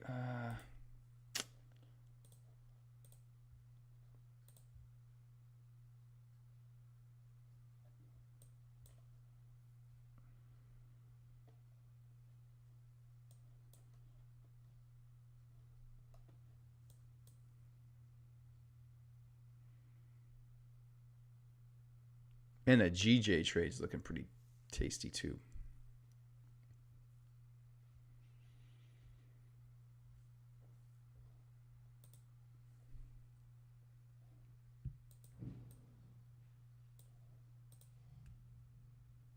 I think this is the longest stream we've done, 3.5 hours. You guys are hanging in there, man. Good job.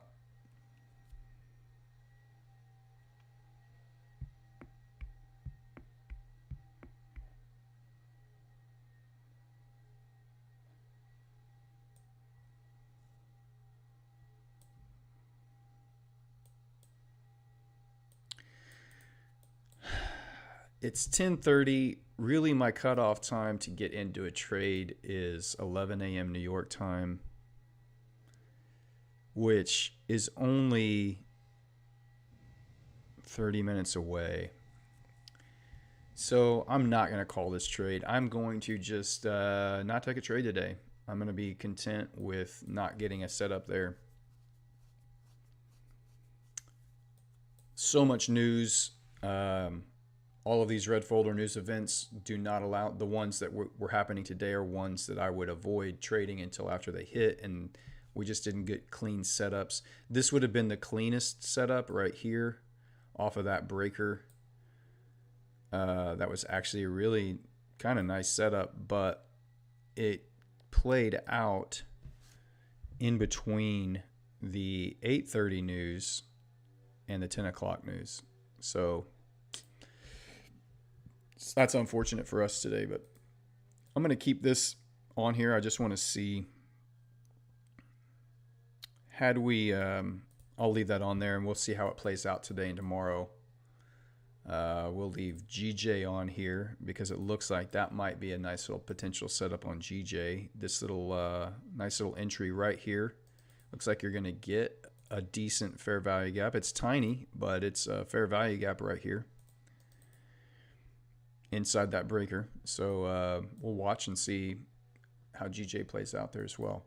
But guys, this setup happens on all different asset classes, all different pairs. You just have to know what you're looking for, and you've got to be prepared to act when you see it. So with all the red folder news going on, I'm not in GJ, no. That's just the chat identified this setup here, and the 5-minute time frame actually already worked out. This is a 15-minute setup that could potentially work out. We're not taking that trade. I'm not calling it a trade. I'm not trading GJ, but this is what the setup looks like. So it happens, guys. It happens across all asset classes, across all pairs. This is the way price moves from liquidity to liquidity. And you just have to be patient and wait. And the more you see it and the more I identify it here on our charts, the more comfortable you're going to get with it and be able to execute it confidently. So, but for me, I'm not going to take a trade today, and I'm totally fine with that. Totally cool. And tomorrow we have more red folder news. We only have 8:30 red folder news, so we may be able to find a good setup tomorrow. But either way, what a great day on the charts, man. I mean, we got to identify across several pairs a few different nice moves. We got to see the breaker fair value gap setup play out. So hopefully you learned something. Hopefully you learned how to be patient and sit and wait. We didn't miss anything. We didn't not taking a trade. We protected our account. We protected the profits. We protected everything that we have. So that is how professional traders act. You're not going to take a trade every day. And get comfortable with that. Be okay with that. So I'll be back tomorrow morning for our last stream of the week, 7 a.m. on Friday. We'll get to see what NFP brings us, see what kind of volatility that brings, because it always does bring something. It'll be interesting to watch and see. But y'all enjoy the rest of your day wherever you're at in the world. Stay safe. Happy hunting. We'll catch you back here